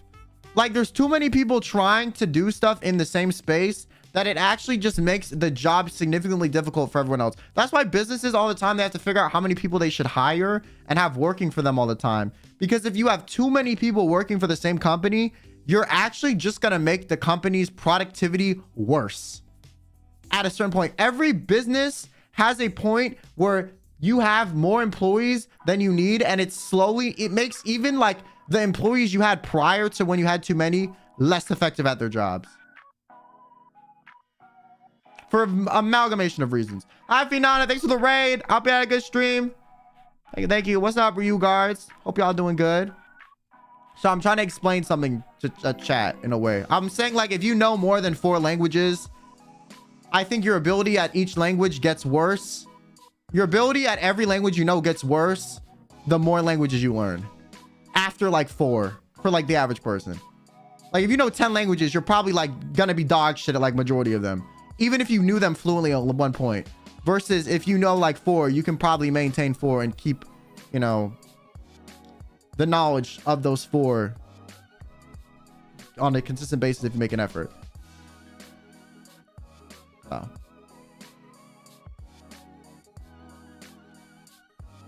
Lily Kim, thanks to 14 months. I speak 5 languages. At some point, I got confused and mixed up Arabic with Korean. It was a disaster. That's what I'm saying. Like I said, for the average person, 4 is the limit. 4 is the limit. You can learn 4 Chinese dialects and be pretty fluent in them, but it's still the same root language. That's what I'm saying. That's different. Dialects is not the same thing. I'm talking if you were to learn English, Spanish, Japanese, and French.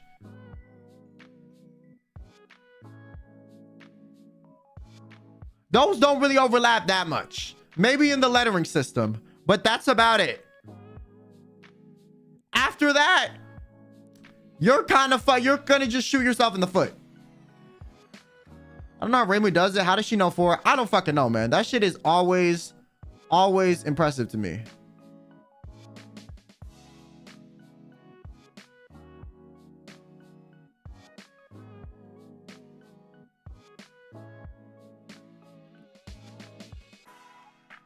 That shit is crazy.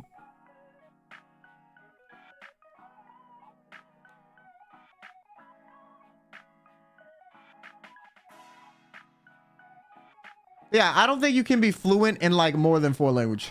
I don't think it's possible.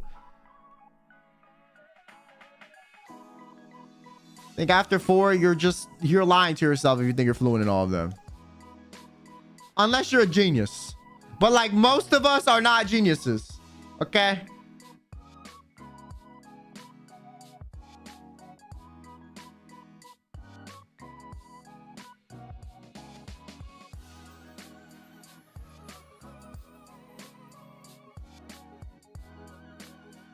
Can you get a 3rd, bro? 2 is enough. I mean, I'm saying like 4. If you can do 4, you're a Chad. But more than 4, probably not gonna work. I'm learning 4 languages at the same time. I don't know how that works. I feel like that doesn't work either. I feel like that doesn't work either. Be honest, if you learn 4 languages at the same time, you're just gonna get them confused. Like, I don't think that's a good ass idea. I'm gonna be honest with you. Learning 4 at the same time, you are not really learning the 4 correctly, okay? You're like, your brain is gonna slowly forget it, get it confused. It's not gonna work. I think the most you can learn at the same time is 2, okay? And I think if you're learning 2, you're growing up learning 2 most of the time. I don't think later in life, learning 2 is something that's like easy. Unless you're already significantly more progressed in one than the other. But if you're starting from ground zero with 2 at the same time, I think that is pretty impossible for most people unless you grew up that way. Because when you are younger, it is way easier for you to learn languages. Like when you're a little ass kid and you barely know any, like, how to speak. If you grew up like your parents speaking English and Spanish, you're gonna be the bomb at English and Spanish. Best believe, because the way like your body, you learn how to like make certain sound. That's why certain sounds for certain like native language speakers are literally impossible to make. Okay, people that speak Japanese fluently and grew up speaking Japanese, like 99.9% of them will never be able to make L and R sounds like fluent English speakers can. It's just not possible. Your brain like decides and learns how to make sounds after a certain point, and you just you are no longer capable of making them after a certain point in life. I don't know why it is that way, but it's like after you formulated how to make certain mouth sounds, you just cannot relearn that shit. You probably can if you really fucking try, but it is like really fucking hard. And like most people just can't do it. Like you develop, like you learn how sound works when you learn how to speak. So it's kind of like, how would I explain it? It's like, let's say, how do I explain this in a way that makes sense? Let's say the way you currently can see, you know how you know, oh, that's a shadow. Oh, that's actually just a different perspective. Like you can see perspective in your day to day. Like you'll be like, oh, that's a little like that step goes down. It's a drop off. Oh, that's a shadow. It's actually still the same flat surface, right? That stuff you learned when learning how to see, those rules in your brain can never change. They just can't change. It is not possible, right? Like that is, you literally learned how the fuck sight worked, because realistically you're looking at the same image as you did when you were a kid, but you could not process it the same way. That's why like sometimes there are those things that we will look at that will like look like 2 things at the same time, or will like flip-flop in our brain. It's because the rules in that moment are almost like not applying, and that's why no one can see it properly, right? So let's say suddenly there was like an entire different way you could see that only people from a different planet had, and you were gonna try to learn how that worked. It's just like not really gonna be possible. Like you could probably do it if you really had some crazy willpower and you like dedicated more time than you is probably worth it to that thing, but after a certain point you just can't fucking do it. That's the same thing with certain like sounds that your mouth can make.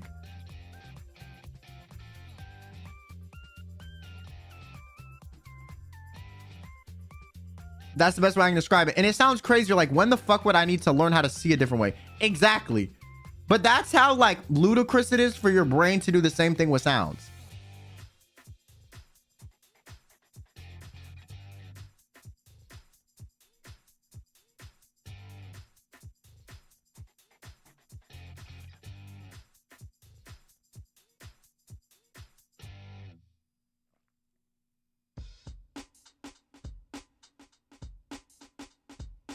Like some people can't roll their R's. I think you can learn how to roll your R's. Low key. I don't think, like I said, I don't think it applies for every sound in every language. I just think there are certain ones that are not possible. And it depends on what your first language was. But I think you can learn how to roll your R's. I feel like you can. Because when I was growing up, I did not know how to do that shit.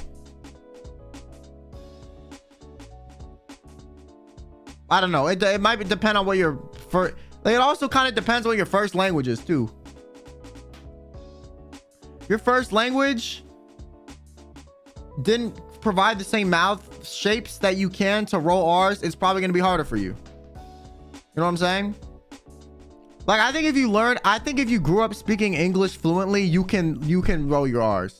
Your mouth is capable of making that shape. However, it's very hard.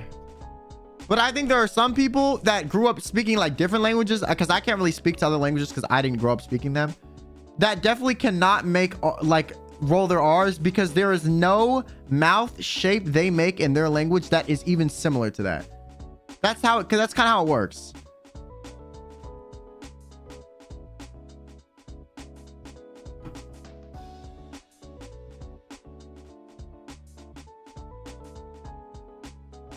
English uses soft R's mostly. No.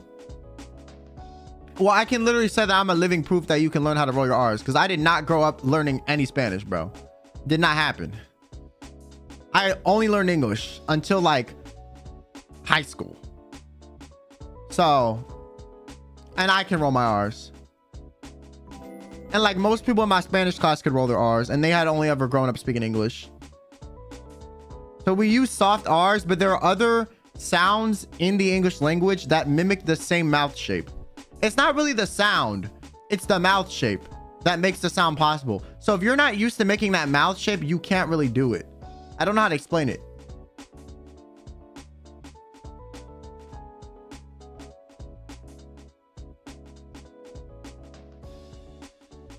But yeah, if you speak English as a primary language and you can't roll your R's, that's like a skill issue at that point. I'm just saying.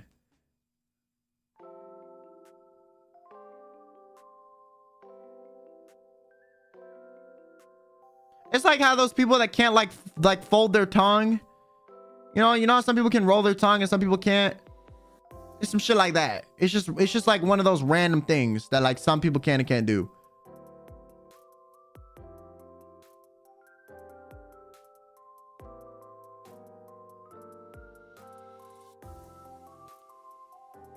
Folding your tongue is a genetic thing though. Yeah, but I'm saying it's something like that. There's something like innately where you just can't fucking do it.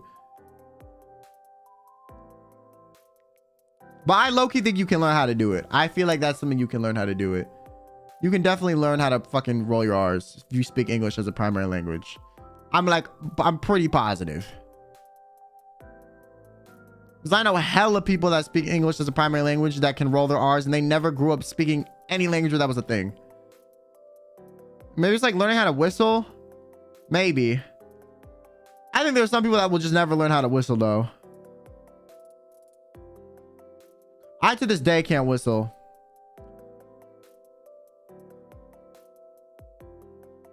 As a Korean, R's and L's are hard. I think most Eastern languages struggle with R's and L's, like pretty universally across the board.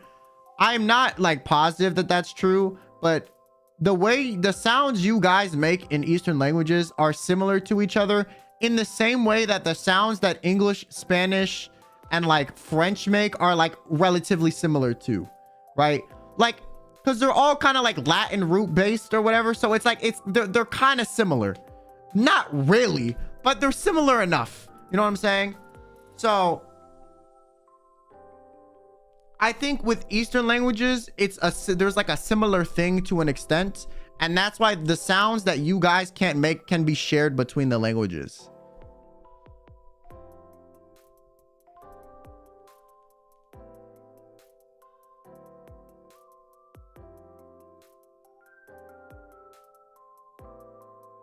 Whoever just keeps saying no in my chat, you're saying nothing other than no, bro. No, not really, no.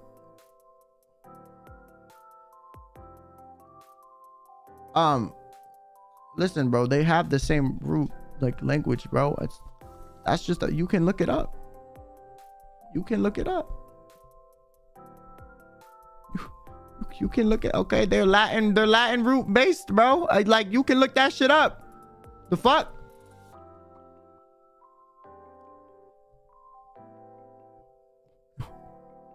Yeah, I think with Eastern languages, there are some, like, I'm not saying all of them, obviously. Like, of course. But I'm saying there's enough of them where they overlap that, like, okay, maybe, like, For example, like Chinese, Japanese, and like Korean will all have this thing where they can't say L and R's if they're from the same root family. I don't know if they're from the same root family. That's why I'm not saying they are. But I think it's possible if they are all, if those languages universally cannot make similar mouth sounds.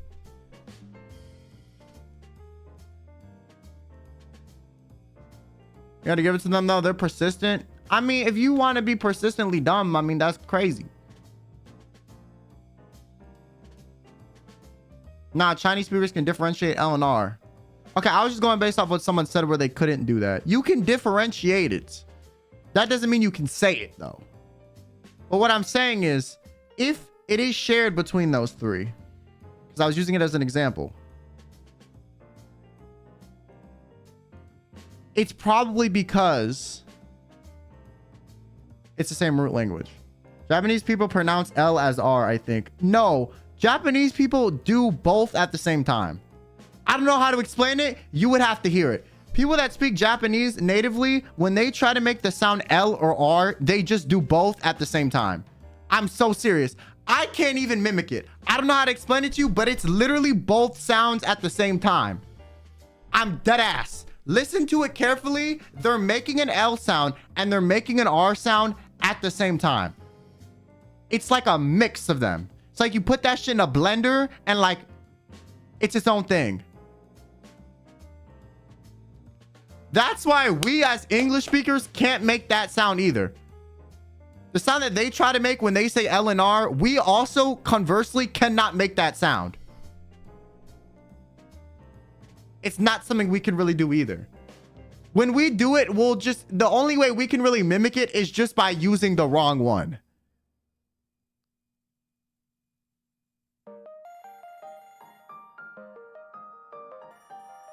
But it's pretty much like both.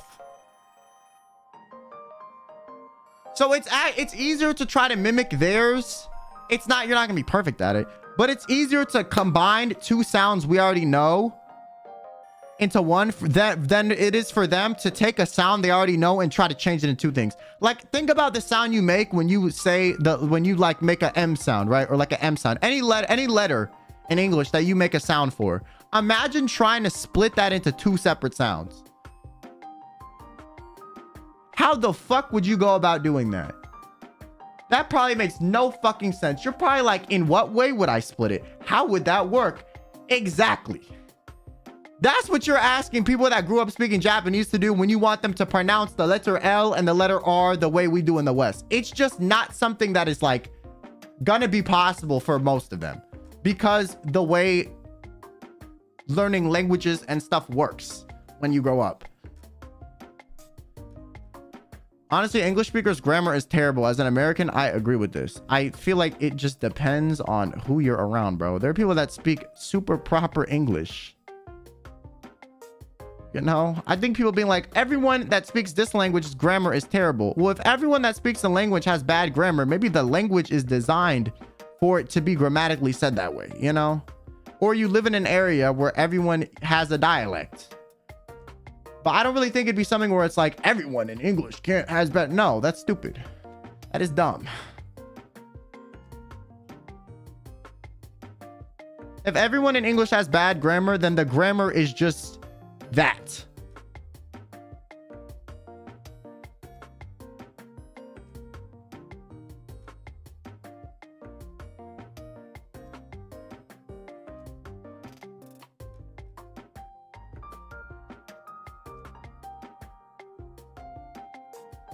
Especially when you used to speak without an accent in other languages as a child and can't make the same sounds anymore due to mostly speaking English now. Yeah, that's what I'm saying. You gotta maintain languages, bro.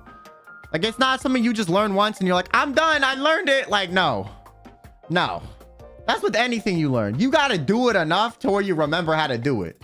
Okay, like your muscle memory is only gonna muscle memorize for so long. Okay, after a while your body's like, okay, that's unnecessary for me to remember how to do. But if you learn how to do something and then, like, you know, 25 years later, you're like, oh, the muscle memory will kick in. No, it won't, stupid. Your muscles forgot.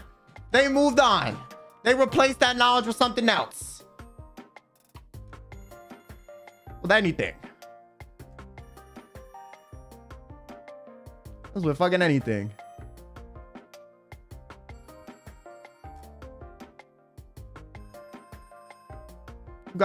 You gotta continuously flex your skill.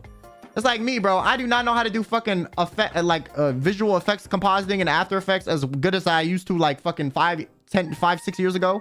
I've not been doing it. I have not been doing it.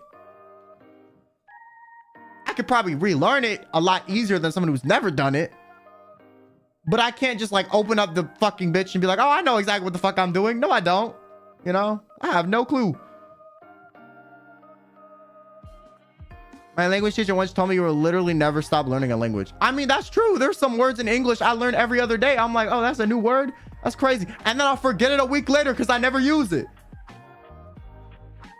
You know what I'm saying? Like, I swear to God, there are words I learned in English. Like, I swear once a week I learn a new word and I never fucking say it again and I never remember it. But then on the conversely, there's also times where I learn a new word and then suddenly I start seeing that word fucking everywhere. I swear to God, I feel like suddenly the amount of times this word is being said is just increasing. And like, it's not that it's increasing. It's just you notice it more now that you know this information. But it's like, how the fuck did I not hear this so much before? It's like suddenly when you learn a new word, you're like, oh my God, it's everywhere. Bro. Yo, I've never thought of you as intelligent, but that changes today. That is crazy. That is crazy. I say, you know, I low-key thought you were a little bit dumb, but you know, Kyo being surrounded by begrudgingly. I don't even know. Fuck, I don't care how to say that shit. Fuck that, okay? That word I will never use, all right? Begrudgingly my ass. How about that? I get that, but with Garfield. Kurt, what the fuck? What do you mean? Okay, I need to use the bathroom real quick. I'll be right back. It's called the Bader-Meinhof phenomenon. Yeah, I remember reading about it something. Because I was at this point in my life where I was learning a lot of stuff and I felt like it was just everywhere. And then I remember looking this up and I was like, oh, that's just like some mental crux we have. Because, I don't know. But begrudgingly is such a you word. I swear I usually Garfield at least once a week for your whole life. Oh, I see what you mean. Okay. Anyways, I will be right back. Hey, he nailed it. I know how to say it. I just don't care to make the effort to say it correctly. Okay. After I have learned how to say it, I'm like, okay, I know, but I just don't care enough. You know? Okay. Begrudgingly, like begrudgingly, like I don't care. All right. Whatever pops in my brain first is what I'm going to say.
Hello.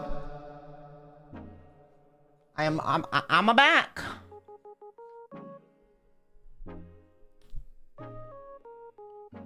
Fanny Cho, thanks for the 12 months. Thank you.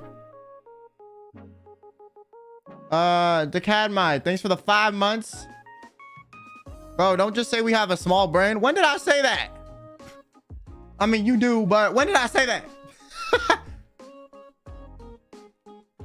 Lily Kim, thanks for 14 months. Hey, thank you.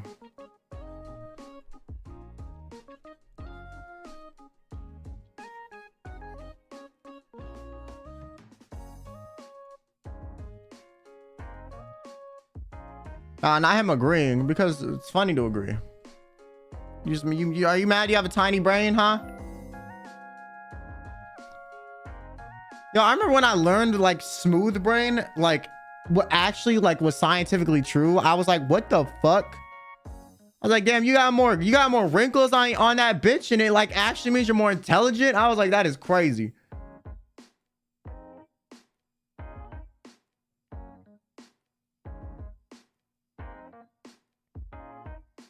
Wait, really? That's why people say smooth brain. Because if your brain, you know, is like super smooth, like you're actually dumber. Like dead ass. If it's anatomically smoother, like you're dumber.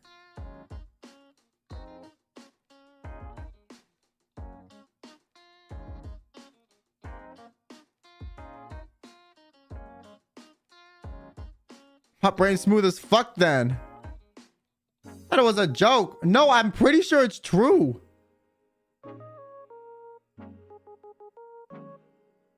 Like, if you don't have grooves in your brain, like, you're actually, like, dumb as shit. I'm so serious. Like, you're dumb.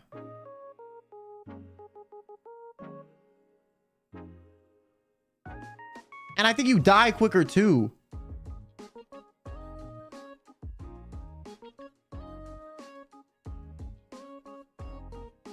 I must use lotion on my brain, then. Okay, I'm gonna be honest, like most of y'all in chat probably don't actually have a smooth brain, okay?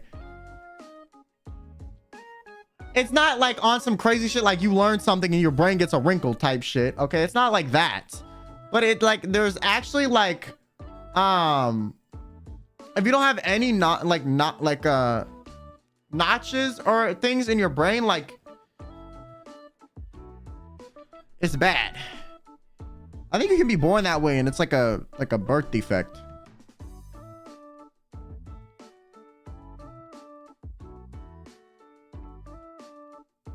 I'd like to think my IQ is above average.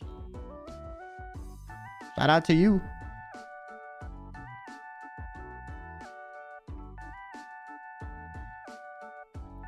How do you know how smooth our brain is? If you had a smooth brain, your parents would have known when you were a little ass kid and they would have freaked the fuck out when you were born. You do not have a smooth brain, okay?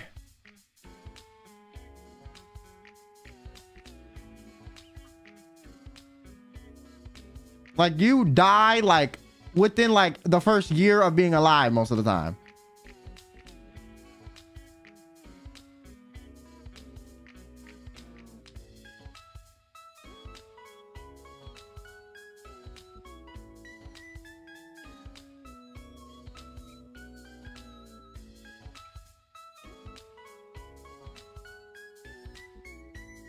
Well, is that why I've never heard of anyone with a smooth brain? Well, because yeah, like it, like you literally like lack like brain functionality.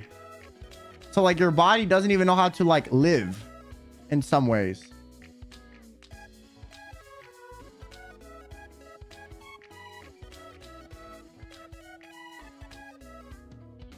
You can't develop it in your later years. I don't know about all that, but I know actually like smooth brain people, like it's not you're dumb, like it's like you're deformed.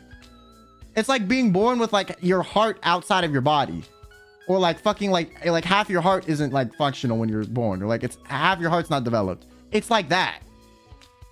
Like your brain just like did not form all the way and then you're born.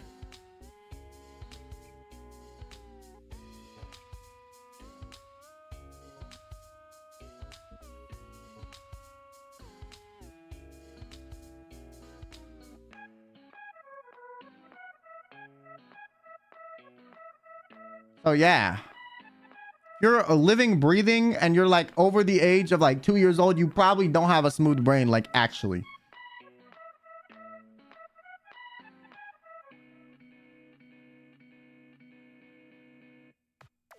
It was my birthday. Happy birthday. I'm smart, but sometimes I think I'm stupid. Well, we all think we're stupid sometimes. What's with the awkward silences? Sorry, I read chat. Are you so ADHD brained you can't, like, you know, watch a piece of media without there being constant sound and, you know, visual stimulation? You use TikTok that much? Huh? You use TikTok that much? But you can't, like, you're so used to scrolling every time there's a silent moment for a second.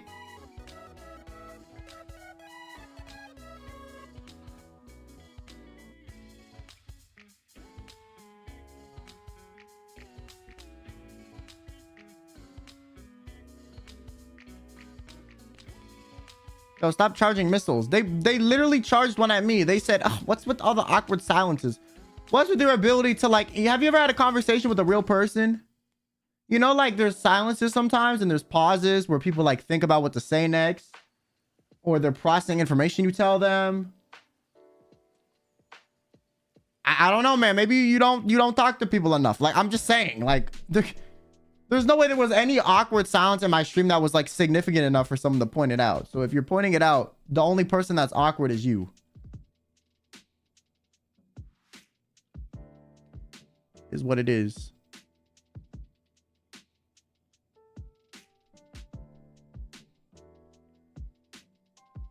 They need Minecraft parkour at the bottom of the vid. That's what I'm saying.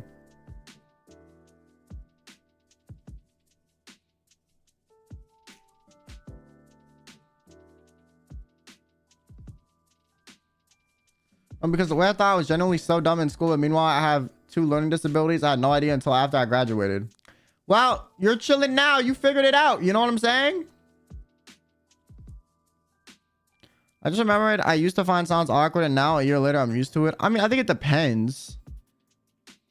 Like, if I don't fucking know you well, like, I find silences more odd. Like, if I know you well, like, I don't really care. You know what I'm saying?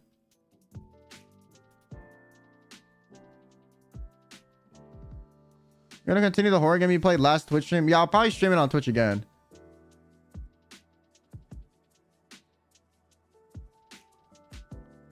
There's a difference between being stupid and dumb. Stupid is you did something wrong and unethical in a moment. Being dumb is like always doing stupid things. Yeah. I mean, I feel like people just use them interchangeably though, so. But probably by dictionary definition, you're not lying. You know?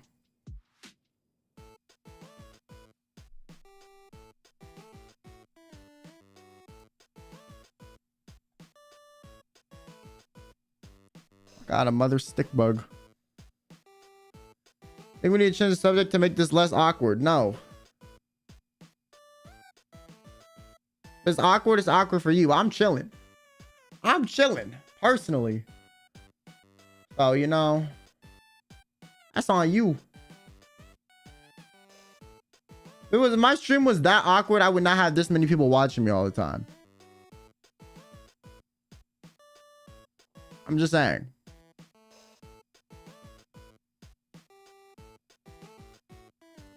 The only person that's awkward is you. I had someone tell me one time, it's not awkward unless you think it's awkward, which is like dead ass true. If you don't give a fuck, then it's never awkward.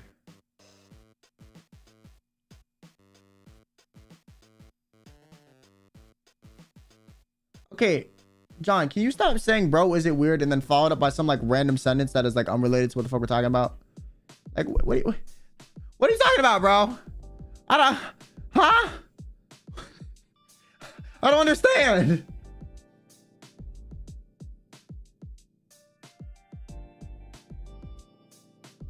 Like, are you even talking to me? Or are you just typing shit? Are you on like a different wavelength, my man? Like, I swear, every message you've typed, I've been like, who is he talking to?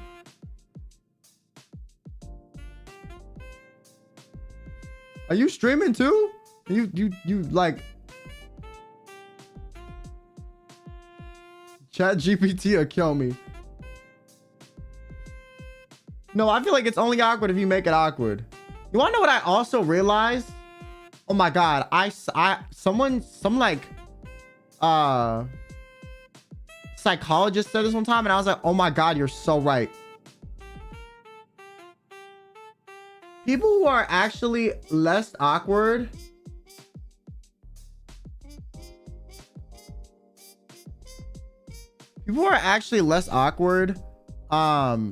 like seemingly in conversations are actually just more impolite with their insertions in conversation points.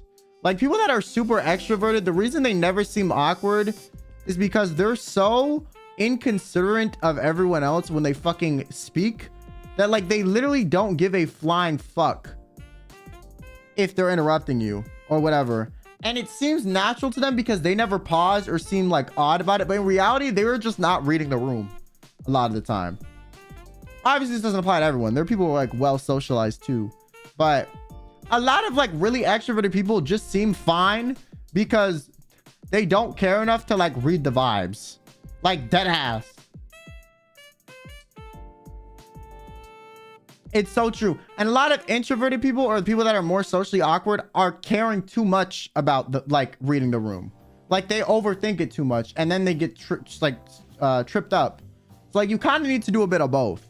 You need to think a little bit less, but like still think. And I think like the people that are like super extroverted, always talking to everyone, get along with everyone seemingly, it's just because everyone around them that like they interrupt just shuts the fuck up because they like don't care enough. You know what I'm saying? They just don't care enough. There are obviously people that are good socially, but there are a lot of people that are extroverts that are just really like just don't read the room. And they're so they don't read the room so often that like it seems like the way they're behaving is normal. That's the thing. Like they never stop to question it. So like no one else questions it either because you're like, oh, well, they don't seem fine. Or they don't seem like off put by this. Like obviously if everyone else in the room is like, what the fuck? But I think there's normally enough people that also don't read the room enough that like it just, everyone just kind of follows the people that are the loudest and seemingly like that everyone's already agreeing with, you know?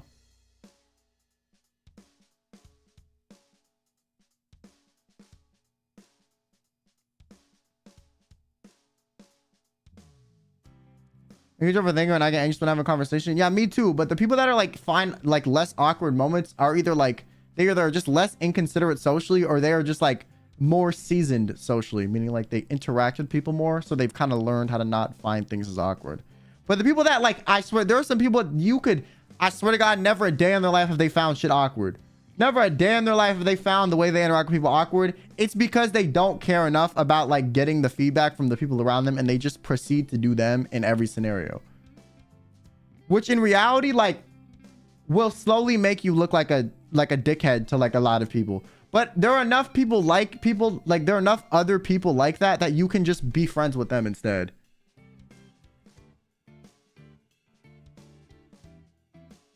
You know what I'm saying?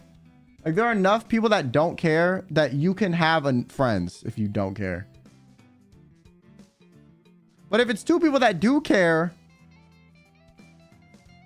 too much, yeah, it's not gonna work either. That's the thing.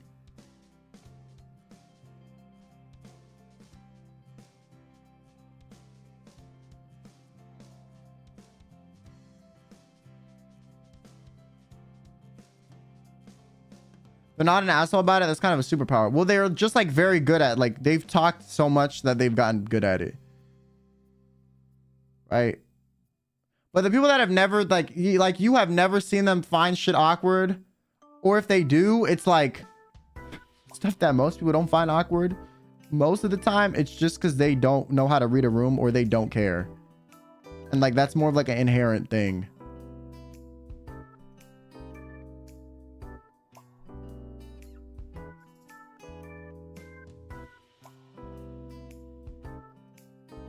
Have you ever encountered someone talking to you straight and you don't know how to respond to what they're talking about? What do you mean?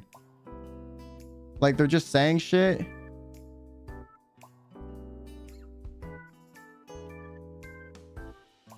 What do you mean? Like they're just talking about something and you're like, what the fuck are you talking about? Is there a BGM? Do you have ears?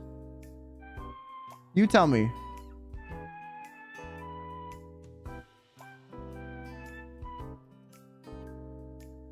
Like, why are you asking questions you have the answer to? Unless you're deaf.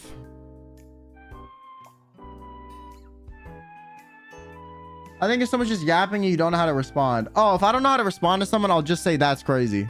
I'm so serious. I literally would just be like, that's crazy. I feel like everyone says that when they don't know how to respond. At least that I know.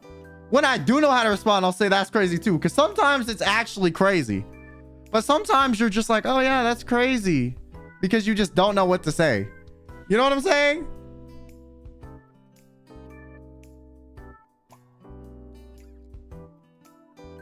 Where if you're like, that's crazy. And like you kind of sound uninterested or confused. Like that's the default response that some people do.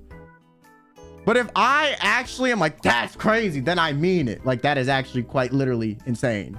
But sometimes I'll be like, oh yeah, that's crazy. It just because I don't know what the fuck else to say. And realistically, if you say that's crazy to someone yapping, like 9 times out of 10, they won't take offense to it. They'll be like, yeah, it is kind of crazy. Ha, in the back of their mind. Because they're so inept in that conversation that they assumed you would understand the random fuck shit they were talking about, that if you just said, that's crazy, they'd be like, yeah, in their head, it is so crazy. Because they were so in their own head and in their ego to think you would care enough about the shit they said, right? Like realistically, yeah, sometimes you just don't know what they're talking about because you lack the knowledge. That's different. But it's the time when like people think what they're talking about is that important, and in reality, like I guarantee you, if they said that to literally anyone, everyone would be like, why the fuck are you saying this? So most of the time, instead of saying, why the fuck are you saying this? They will just be like, that's crazy. And then the other person will be like, hey, yeah, it is crazy. You know?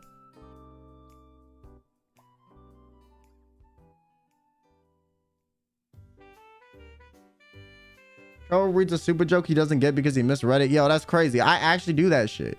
Yeah. Or sometimes people will be like true or like, oh, nah, for real. Like there's a lot of ones that are like that.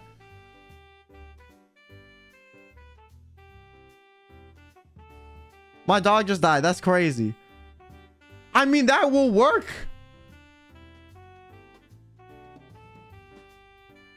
That will work. Thanks, Derek. I appreciate it.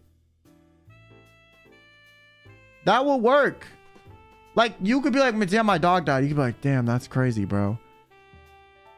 Like, is at the end of the day, like, that's crazy could also be like a negative thing. Like, wow, I'm shocked. So it really could work. As long as you're not like, that's crazy. Like, you gotta have the tone right. But if you have like the tone right, that's crazy will work most of the time. That's the thing.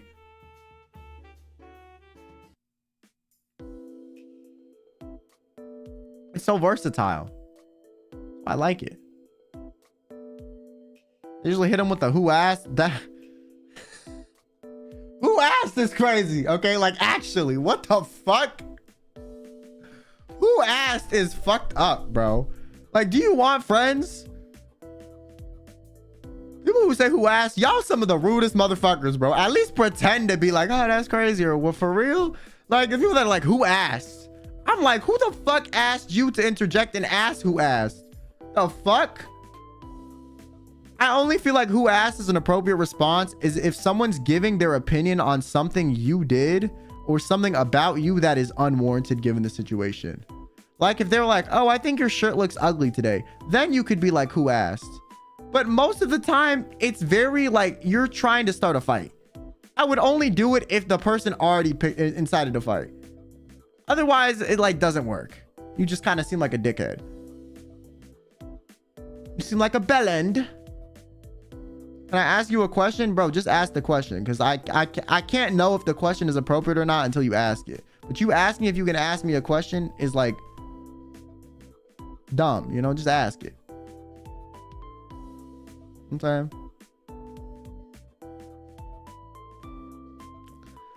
Yo, can we talk about that? I hate when people are like, can I ask you a question? I'm like, I don't know. Because depending on the question, the response might not be good. So you can ask it, but I can't guarantee I'm going to be okay with the question. You know what I'm saying? Like, the only time I think that's a good thing to ask is if you're like, can I ask you a serious question? Or can I ask you a off-topic question? You have to preface what type of question you're asking. Can I ask you a rude question? Like, you have to preface it so the person knows what they're agreeing to. Otherwise, you asking if you can ask a question does nothing. At that point, just ask the fucking question. You know?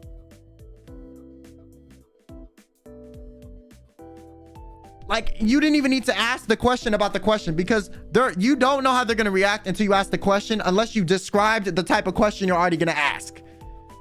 That's why I hate that. They're like, can I ask you a question? I'm like, I mean, yeah, but you still might get socked in the face if you ask some crazy shit. Like, you need to give me some more details. Can I ask you a rude question? Can I ask you an invasive question? Can I ask you a serious question? Can I ask you a personal question? You know what I'm saying? Like, add at least one adjective so I know what I'm agreeing to. Sometimes when people do that, I will just be like, you just did. Yeah, I'll do that. I'll do that too. But like, okay, if I don't know the person, well, it depends. If the person, like, sometimes I like fucking with people, like, casually, but. Okay, yo, like, I'm just.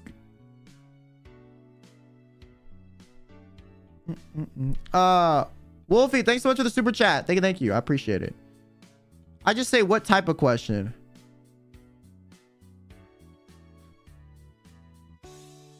I mean, I guess that's a good way to follow it up. What type of question? Just a question. Okay, then fucking ask. Like, you saying, can I ask a question, does not cushion the question you're gonna ask at all. Like, you need the context. You need a contextualized description of the question you're about to ask about before you ask about it. Because otherwise, it's like, can I make a statement? I mean, yeah, you can. Does that mean anyone is going to agree or disagree with it? Who fucking knows?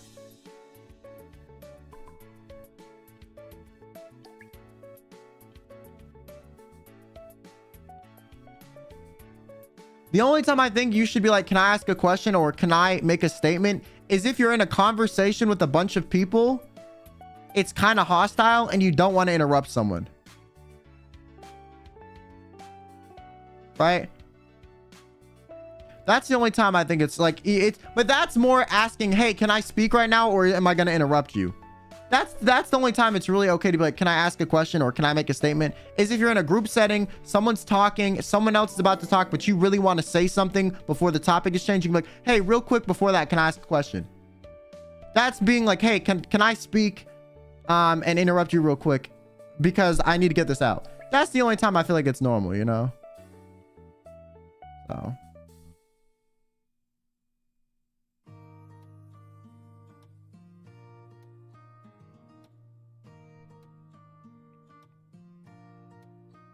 Can I ask a question that can offend you? That's crazy. I like them asking me that because then I get to reply with, all right, I'll allow it this once for establishing dominance. What the fuck type of 4D chess are you playing, bro? What the fuck? That is crazy. That's like those people that are like, okay, yeah, you're supposed to text the person you like 15 minutes after they text you. And then when they call, you don't answer the first time, but you answer the second time, but you let it ring the first 4 rings out of the 5 to show them you're interested, but you're like not that desperate for their attention. Like, you're metagaming social interaction. And I'm like, why? That's too much work.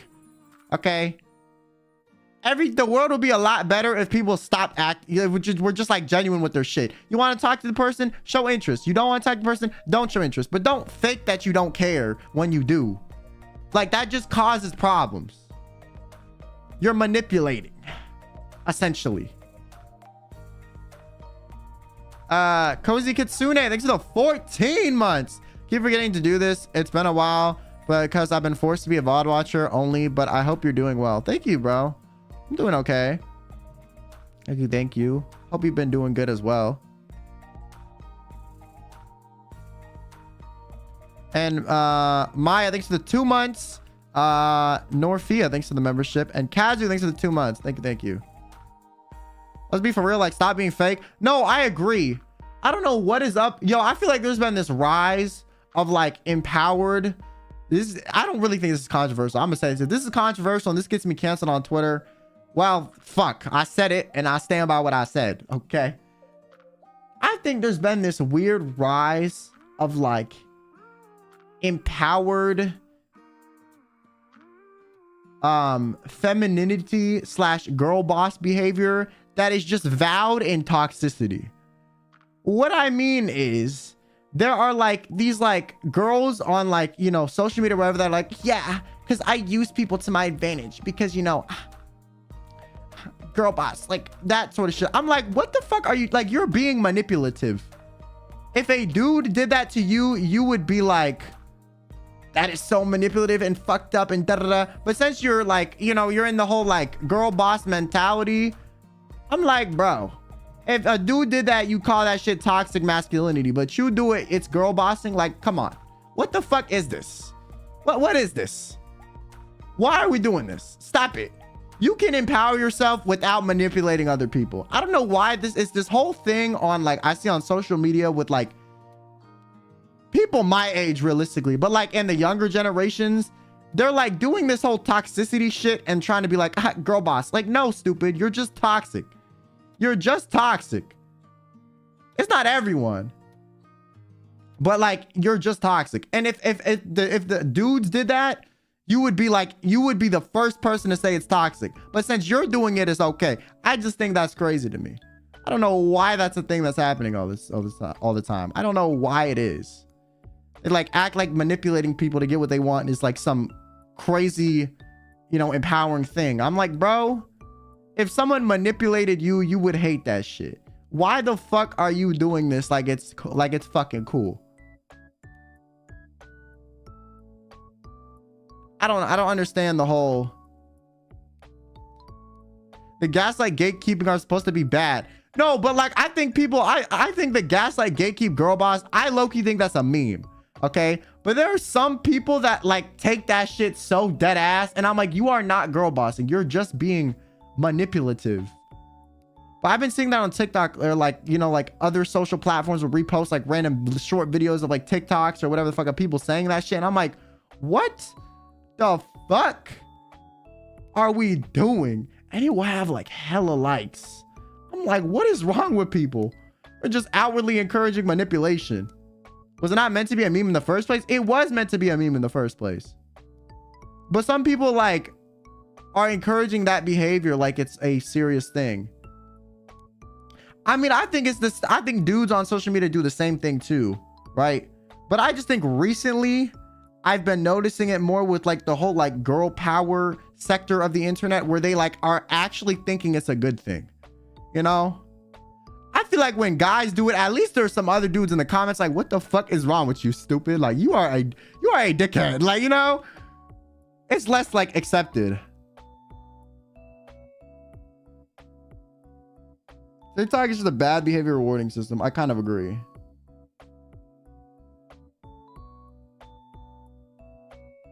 But I just think it's crazy. I'm like, what is this? What are we doing here?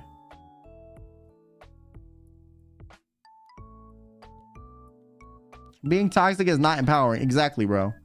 I think the thing is, people feel powerful when you feel powerful when you're able to manipulate others, right? Like you do. But the thing is, like, your power is like really short-lived because you're not actually powerful. You're just lying. So after a certain point, when people catch on, they're just gonna like, they're not gonna have power over you. Like, your power is based off a facade. You're unable to acquire power through like genuine means, that you have to like lie and be deceptive to feel powerful. That just means you're actually like weaker than most people. You know? Like, if you need to manipulate to feel powerful, you are actually just less powerful than the average person. Because you're unable to like get your way without being deceptive.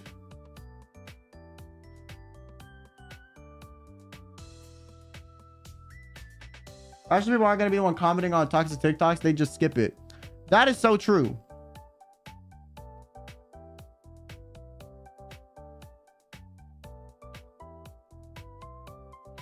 Being powerful is being true to yourself without needing other people other than yourself in a good way. You're weak if you need people to be powerful. That's what I'm saying.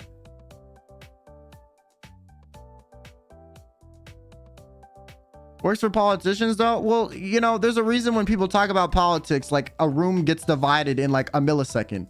It doesn't work. It does not work. Okay, it works for a group of people and it doesn't work for another group of people, and then that same like differing opinion will work for a group of people and won't work for another group of people. So it really doesn't even work in politics, in theory, because there's always people mad about shit or being like they're lying or they're manipulating, right? Because it doesn't work. It only works for the people that already align with the ideologies that like they're trying to promote while being deceptive. You know?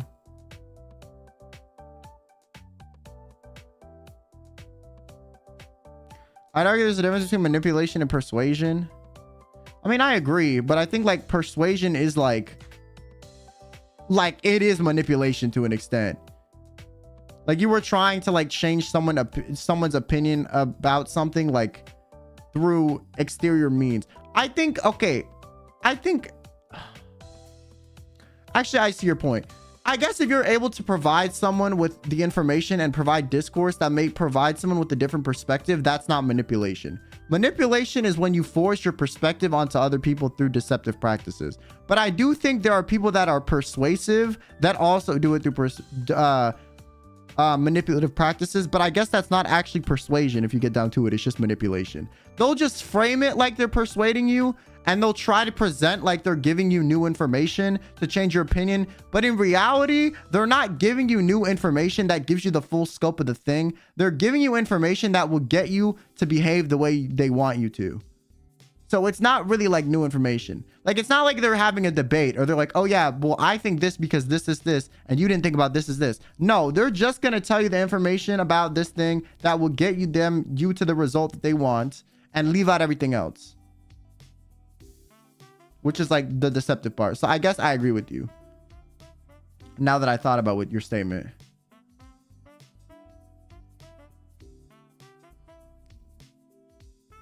But I do think, so the difference is in honesty. It's in honesty and like when you're being persuasive, you're just providing another perspective, in my opinion, that the other person can think about and then decide if they agree with it or not. In terms of manipulation, you're not really giving them a choice because you're lying. There is no choice. They can't pick which like ideology they like. They're an existing one or like the new one you pitch to them. Because the only thing you're pitching to them is like something that would make them obviously agree with that, because you're leaving out any potential con or anything that like you're kind of gonna base your information based on like the ideologies that you already know they like. It's kind of a tedious like spectrum. Like I think there is definitely persuasion that is I think persuasion is manipulative in a sense. But I think if you're being honest about it, like people can't say you were being manipulative. It's more like you can point out, like, let's say you're in a debate, right? Someone thinks like A, you think B. You could point out the things in B. You could point out the things in B that you think the person who likes A would like without being manipulative. You can be like, hey, person A has these core values. I'm going to point out the things in my stance that highlight those core values so they can understand what I mean. That's not really manipulative. You're using what you know about the person to present information to them in a way that they can think about their own values and it can reflect on what's important to them. However, when you're lying about it, then and also using the core value thing, that is when it's manipulation. But I do think also like there are some contexts where persuasion is like not considered appropriate.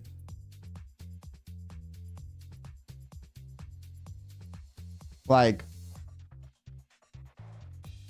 it's hard to give an example that's not like too crazy, but like I think peer pressure technically is not manipulation a lot of the time, right? It's really just persuasion. I'm gonna be honest with you. Peer pressure is really just persuasion. If you really think about it, it's persuasion. They don't even have to lie to you most of the time. If there's enough people telling you to do something, you will just feel inherently pressured to do it, especially if you care about what these people think about you. And I think the thing with that is it is persuasion. They're being honest about it. The problem is there's this whole dynamic that, and we know that we're wired socially to care about others' opinions. So if there was like 20 people against one person, 9 times out of 10, that person's gonna cave because we're wired for survival. We need other people to like us when we were like, you know, fucking more primitive than we are now, so that we did not die. So it's like, because of that condition in our instincts, it is gonna be kind of manipulative if there's 20 people trying to get one person to do something, even if they're presenting the information honestly. That's why I say like persuasion can sometimes still kind of be like manipulative based on the way we are as people. But at the same time, it's also very hard in my mind to like blame the 20 people that want this one person to join them in an activity, because a lot of the time in their mind, they're not trying to manipulate. They're literally just saying what they want, and the other person can accept or deny it. The problem is, as humans, we are hardwired to default and cave under pressure if there's enough people saying something to us. And if you're not, you have some like willpower or some like self-worth that you really heavily honed. But like most people don't have that. So it's not even like I wouldn't even say that's manipulation unless the people that are peer pressuring you are aware that since there's so many of you, you're gonna cave. If they're not aware of that, if they're honestly just being earnest in the way that they're like, oh, I want this person to do this and join us with this activity, I don't really think it's manipulation. It's just persuasion, but it plays on like the human condition in a way that can kind of be manipulative. Which is why sometimes I think like people calling stuff manipulation, or like when it's just like actually both sides are being honest or true to themselves, but it's like there is some crux with the way we are like hardwired based off instincts that will make it the like dynamic unfair. I would say gaslighting is manipulative. Gaslighting is just lying.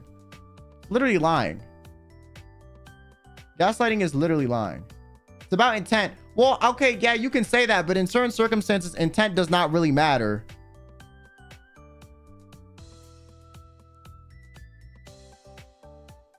Like, it does not matter. If 20 people were peer pressuring someone to do something, they were being honest about it, and then the person caved and did it, and then that person got hurt, everyone's gonna act like those 20 people are like terrible people. Even if all 20 people did the same thing before that person did it, nothing bad happened to them, right? So in their minds, it's fine. In their minds, they're being honest. But since it happened to the one person they peer pressured into doing it, suddenly they're villains, which is why I think it's complicated, because like realistically, it depends.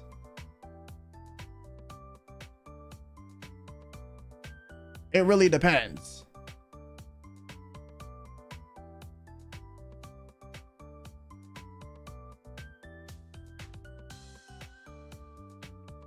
Which is why I hate like general blanket statements about like random bullshit a lot of the time, because it never fully encapsulates what the fuck is happening. So I feel like people throw around like buzzwords like manipulation or whatever like a little too freely, and I'm like, well, is it manipulative in intent or in effect? Like, well, you know, you got to think about it a little bit more.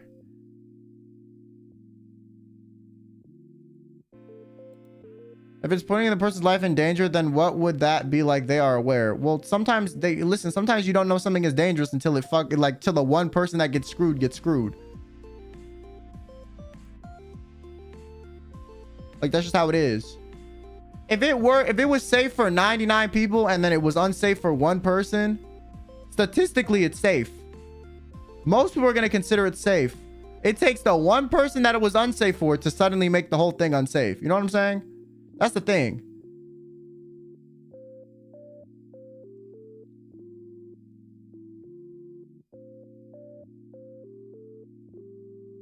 Like roller coasters, realistically, design wise, they are so unsafe. Okay, you can say they're safe, okay, but realistically, like there are so many factors that can make going on a roller coaster like lead to your death.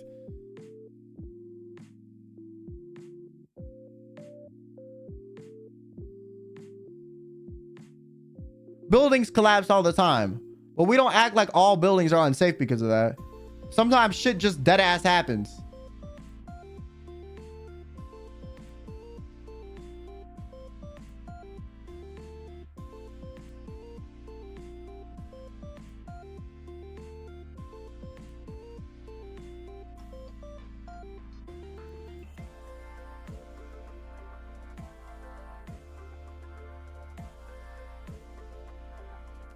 Yeah, it was safe until exactly.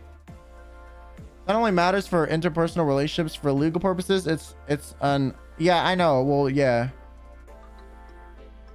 But sometimes, like I said, if in like civil cases and stuff, it will matter. Because civilly, a lot of the time, like sometimes there will be disagreements that everyone will agree. Like I said, the whole like 20 versus 1 peer pressure thing. If it was safe for 20 people and they peer pressured one person to do it and they did it, and then that person like had an accident, there is not, most of the time that's not illegal. That is not illegal in a lot of contexts. In a civil case, you could have like a potential opening for that being discussed, but even then you still might not win shit, because it depends, right?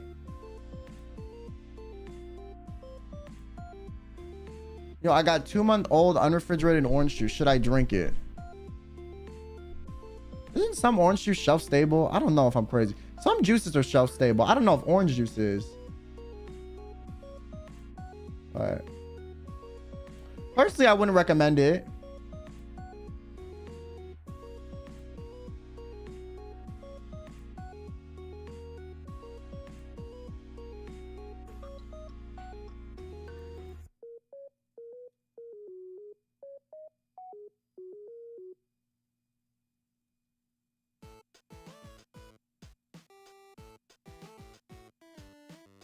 And sometimes shit just dead ass happens. Word. Not recommended if opened. Unopened should be fine. I don't know, man. Listen, I ain't answering the question because I don't know, dog. Okay, I think you should not drink it. Personally.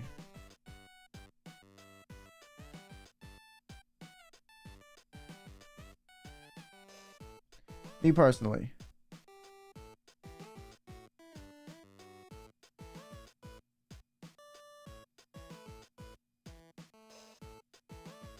In my country, if anyone knows about it, they'll charge you with murder even the person didn't die. Okay, well, that's crazy.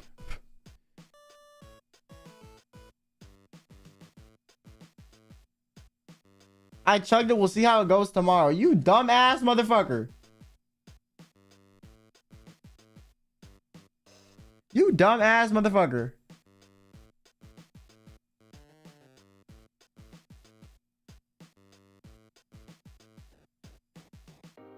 Got any plans for next week?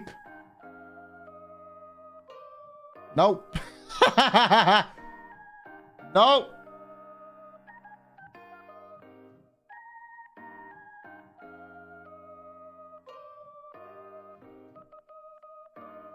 I'll figure that the fuck out tomorrow. You know who the fuck I am?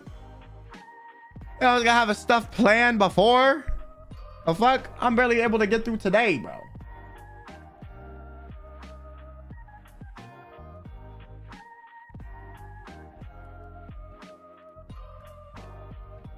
You like that sometimes. Word. Serrano, thanks so much for the membership. Thank you. So schedule on Tuesday. Okay, like I'm gonna try to figure it out tomorrow. Okay, gonna try.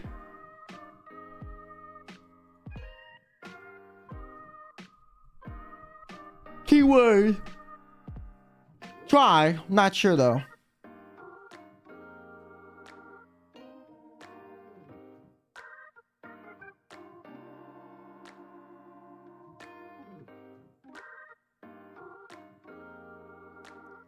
Random question: would you upload the Hala Cocoon VOD on YouTube? The stream is hilarious. I don't know.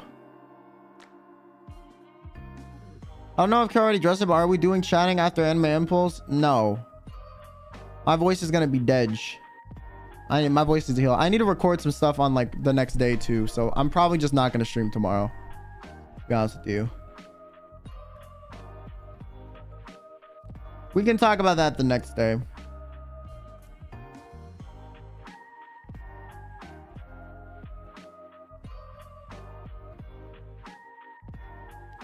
Why plan when you can just stream what you feel like?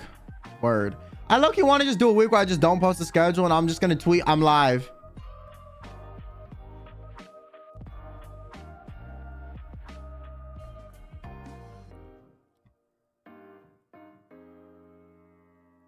Are you gonna be taking notes for it? I don't know. It depends on how I feel. Like I said, I have not been feeling good. If I can, maybe.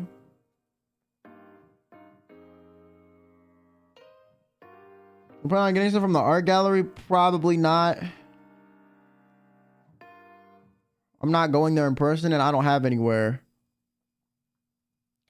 going there in person.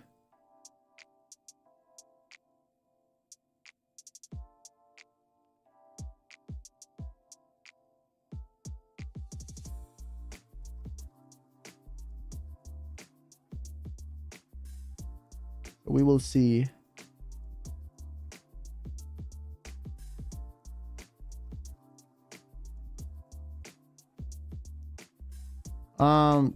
Chunkalicious, thanks so much for the 9 months. Okay, thank you. I remember what's on your schedule. I check every day. I'm just not the biggest fan of schedules because I feel like if I stream the same time every day, like deciding what game I want to play on what day a week in advance is like kind of dumb.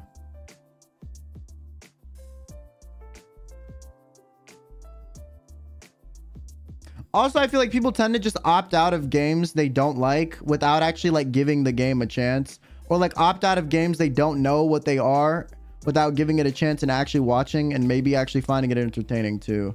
Like there's some people, if you put a game on your schedule and they don't know what it is, they're just not even going to tune into the stream that day, which is like, I understand to an extent, but I'm like, damn, bruh, you never know. You might actually like it.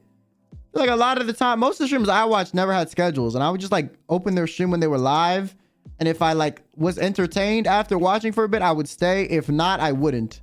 But I think like pre-planning that you're not going to tune into something if it's a game like you're not sure about is like kind of mad to me, because I would just tune into stuff that if I generally like the person's personality, I feel like most of the time it's gonna be fine. Right?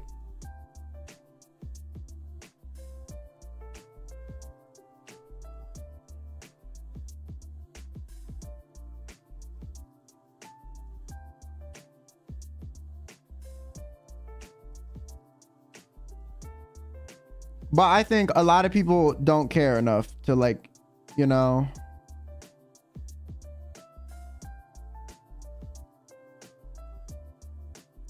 I mean, most people are coming for the streamer.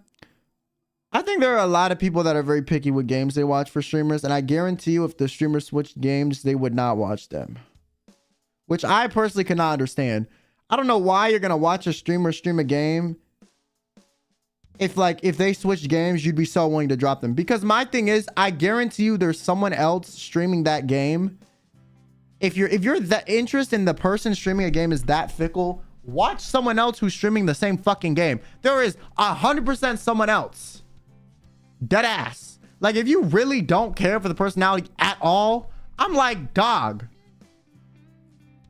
there is someone else streaming the game right now that you could watch that you would actually probably vibe with their personality and you like the game. You know what I'm saying?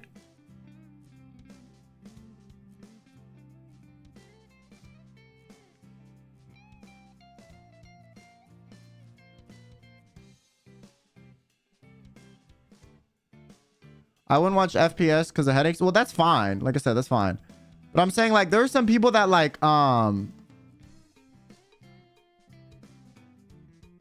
there are sometimes people who are like watch, like let's say like they're really into Genshin, right? They'll only watch Genshin, just one Genshin streamer because they stream Genshin.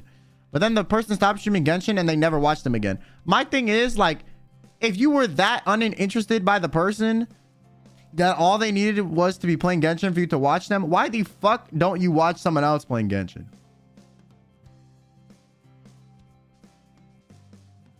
There is probably someone else streaming Genshin that you'll like better. You know? I do think though, this is different though if you make educational content for the game. If you're content is not personality and then I'm playing this game, instead it's content surrounded the game exclusively, then you're fucked. If it's like, oh, you know, like these tips for this in Genshin, and then you stream on the side of that, like that, then you're fucked, right? But if it's like you're just a personality and you just kind of vibe and then you're just playing Genshin at the same time, I low-key think if you stop playing Genshin and everyone left, like I think that's kind of bizarre to me. But when you do like educational stuff or like more like game guide oriented stuff, yeah, of course if you switch games, people are gonna stop watching you because like they were there for the knowledge you presented, not your personality, right? So that's a bit different.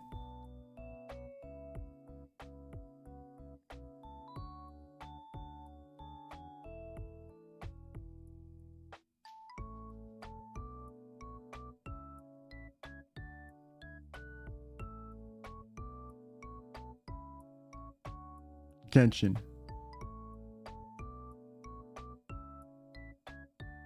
Intellectual streamer versus entertainment streamers. Yeah, I know, like if you're an entertainment streamer and you switch games, the effect is a lot less damning. Okay, for sure. But if you're like I'm gonna make content surrounding this game and that's your goal, instead of I'm gonna be me and be funny and then I happen to play this game, two very different things.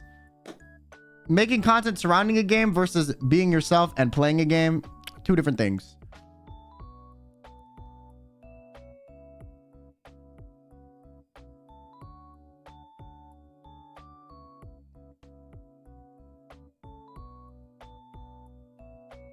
And subscribe to your channel for months. This is the very first time watching you live. What's up?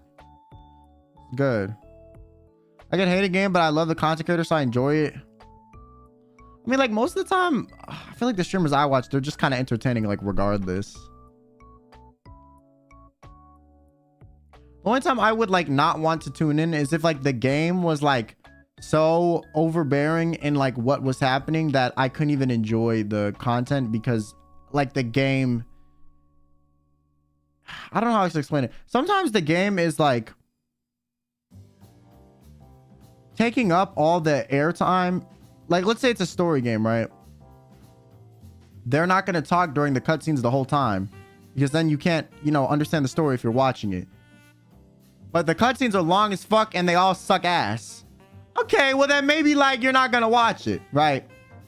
There are some people that I have watched though where like the game was really not that interesting to me, but their reactions were so interesting I watched it anyways.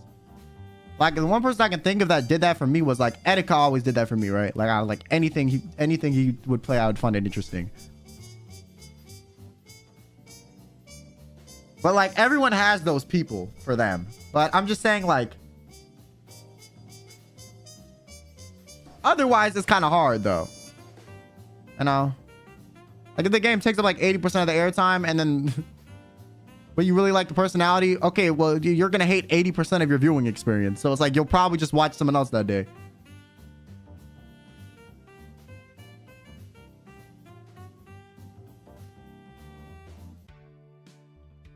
Well, I once a YouTube streamer I watched switch games and now he only streams on Twitch and I don't watch him anymore. I mean, like I said, I don't think, you know, content creators should like have a gun hold to your head. You watch them once, you should watch them forever. But I do think it's kind of sad to see when like a content creator will try something new and then everyone hates it and then they like lose a lot of viewership. Because I think there's so many people that just aren't willing to give it a chance. Which is like fine. I mean, it's just sad to see.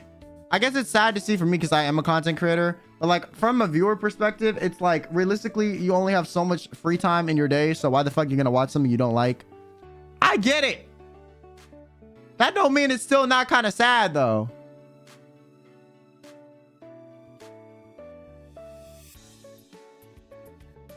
What's up, Fifi? I just watch for streamer viewer interaction. I mean, I feel like most bigger streamers, they don't like, most of their audience isn't there for that. Because 9 times out of 10, your fucking chat comment is not going to be read. It's just not. But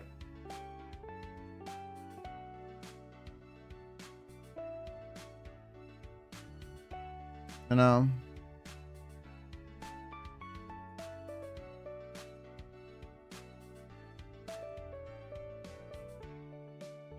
it just depends. Hello, what's up? That was me with Mika. As long as she was talking, it was entertaining. No matter what was on the screen. Mika, why did you leave us? Now, I was DMing her the other day. I was like, I was still trying to get her to play League. Like, League? She's like, okay. And then one time she wanted to play games. I was like, bro, it's 2 a.m. I'm tired. I'm going the fuck to sleep. I got shit to do tomorrow. Yeah, the one time she was like, yo, play games. I was like, it's 2 a.m. and I got to stream in the morning. She was like, damn. I was like, yeah, I know. Shit's ass. She played. She played once.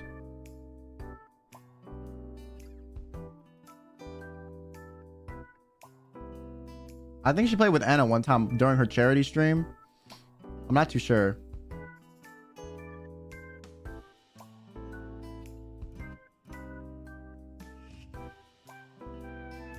Survive painting shit. I'm about to cry with his motherfucking art homework, bro. I don't know, man. I liked it. Low-key, though, I think in school, even if there's something you like, it just makes me hate it, man. I liked art, and then I did art in fucking high school, and I hated art. It made me dislike art in a way.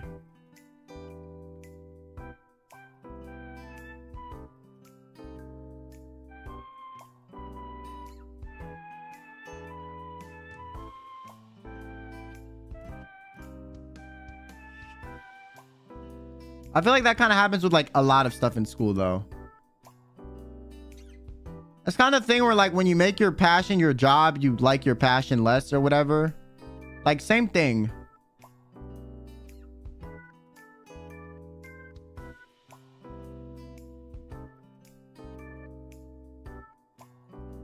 You know?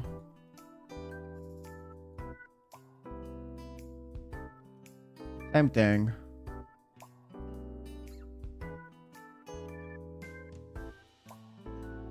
Our class in school don't really teach stuff, right? You're just confined to focusing on topics you probably don't like. Yeah, literally our class in high school was like, oh yeah, you have to draw what we say.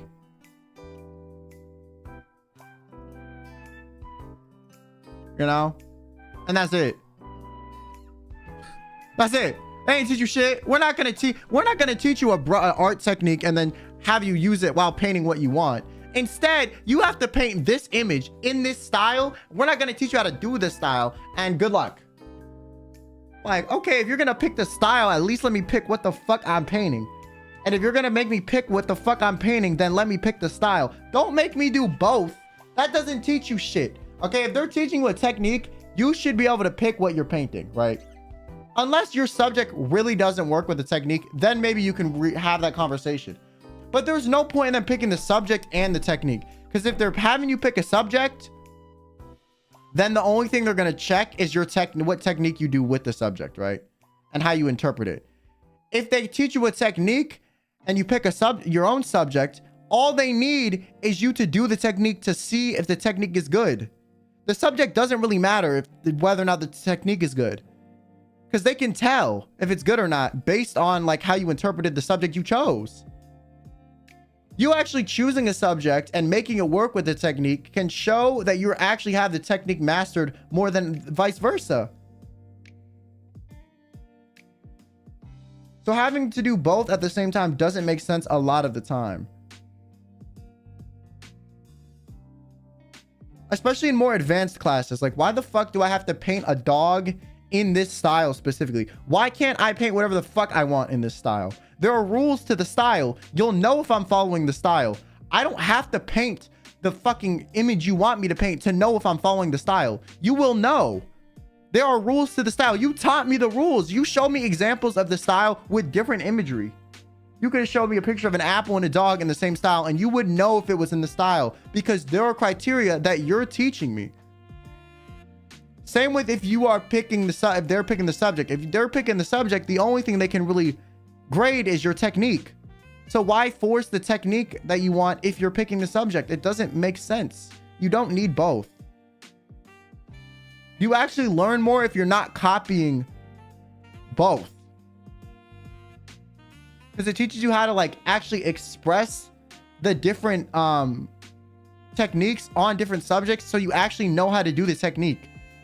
Otherwise, you're not really learning shit. You're just copy paste. You're trying to just like be a printer and just copy the fucking image that they gave you. Dumb.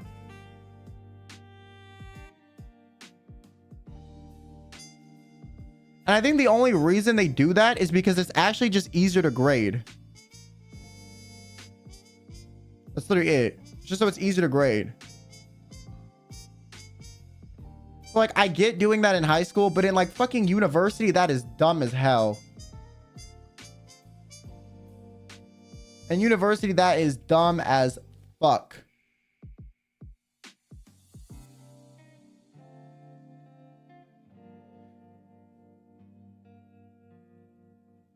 And like, sometimes I understand, okay, you have to pick the subject and the technique because the only way you can really master this technique is with a subject that is this complex.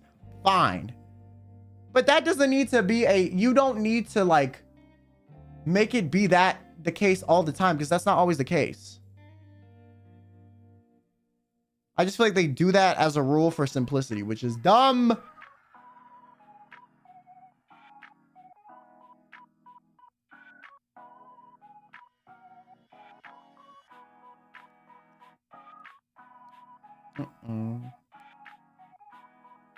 And a teacher that was a jackass and hated anime art. I feel like every fucking like every art teacher hates anime art. I'm gonna be honest with you. Only time I ever did some anime art shit in like a class was like we had like this project we could do whatever the fuck we wanted and you just needed to execute it well. And I did like for all intensive purposes like a animation that was in anime style. It was decent. And it was like 30 seconds. And my teacher did not give a fuck, but there are some teachers that like really care and they're like, anime is not real art. Damn.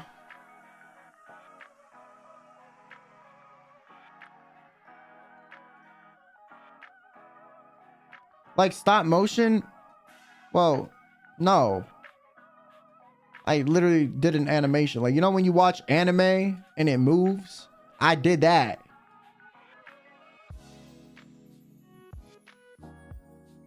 I did it frame by frame for like 30 seconds. It was a lot.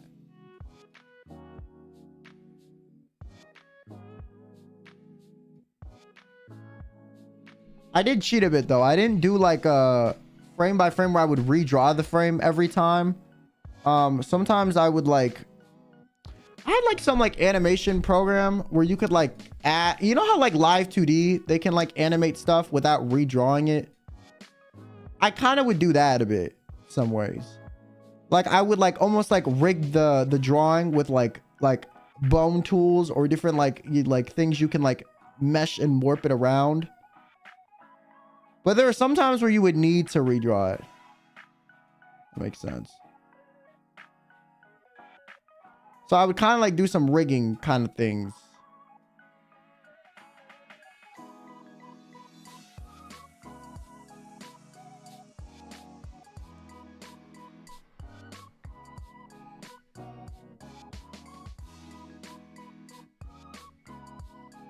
Anyways, guys, I'm gonna call it here. I'm getting tired and my throat is starting to hurt really bad.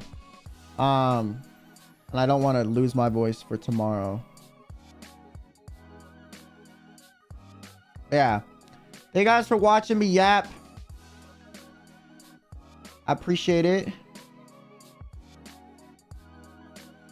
And I will see you guys tomorrow at Anime Impulse. If you're going, if you're not, well, I'm not streaming tomorrow, motherfucker, so I'm not gonna see you. But if you are going, I'll see you. And if you're on Twitter, you'll see people interacting with me and you can get FOMO. Also, maybe people will, you know, take videos and shit of the concerts or something. I don't fucking know. So maybe you will get some Kyo content for the day that's not on stream. I don't know. It depends. But I will be participating in the Hob concert. Listen, it's me, okay? I you know, I have a fucked up throat. Probably not gonna sound great. But you know what? it's still content, okay? And you know, y'all motherfuckers want to hear me sing even if it's ass anyways. So, you know, at that point, it's like, damn. You want to be disappointed? I'll give you the thing to be disappointed about. You know, you want it anyways, all right? You know, you're gonna eat that shit up whether it's ass or not. So you're accepting that going into it. You still want to hear it? Kudos to you. I'll provide. All right, anyways, I'm gonna go. Thank you guys so much for hanging out. Plum, thanks for super chat. Good luck tomorrow. Be nice to the kill me's. Yeah, I'll be nice, guys. I promise. Allegedly. Anyway, no, I'll actually, guys, I'm so nice to meet and greets, bro. Like, you think I'm like, you know, if you think I'm rude on stream, I'm like way nicer at meet and greets. For the most part. Anyways, if you come in saying some crazy shit, like I'm like if you tell me like, you know, I should die or something, like I'm gonna be a dick back. Best believe, okay? But like if you're like chilling, I'll be chilling too. You know? Low-key, if you tell me to die, they'll probably just kick you out the booth and I just won't say shit. I'm gonna be honest. I won't even roast you. I just be like, this motherfucker is crazy. But you know what I mean, okay? I'll be fine. Don't worry about it. Don't be nervous. My advice is you only have a set amount of time you can talk to me. So if you have something you want to say and you don't want to forget it, write it down and like read it before you go in the booth. And worst case, have it on hand if you want to, like, if you forget and you blank out, you can like read it real quick. That'd be my thing. Also, remember, if you want to take pictures, you need to allocate time for the picture. Low-key, my handlers normally chill and gives extra time for pictures, but I don't know, depending on how back-to-back busy the event is. If you don't ask for a picture before time's up, they won't let you take one sometimes, okay? Which is unfortunate. Last time that was not the case. The Kyomi employee was very chill, would give y'all the full time, and then you had time to take a picture. But sometimes they don't do that at certain places because they need to keep the time, you know, going. So, yeah. And also, I feel rude reminding you guys sometimes to take a photo if you're like mid-thought. But if I'll try my best to remind you to take photos if you want one. But yeah. Thank you guys for watching. I'll see you guys tomorrow. And if not, the next day. But if you're at Anime, I'll see you tomorrow. Have a good one.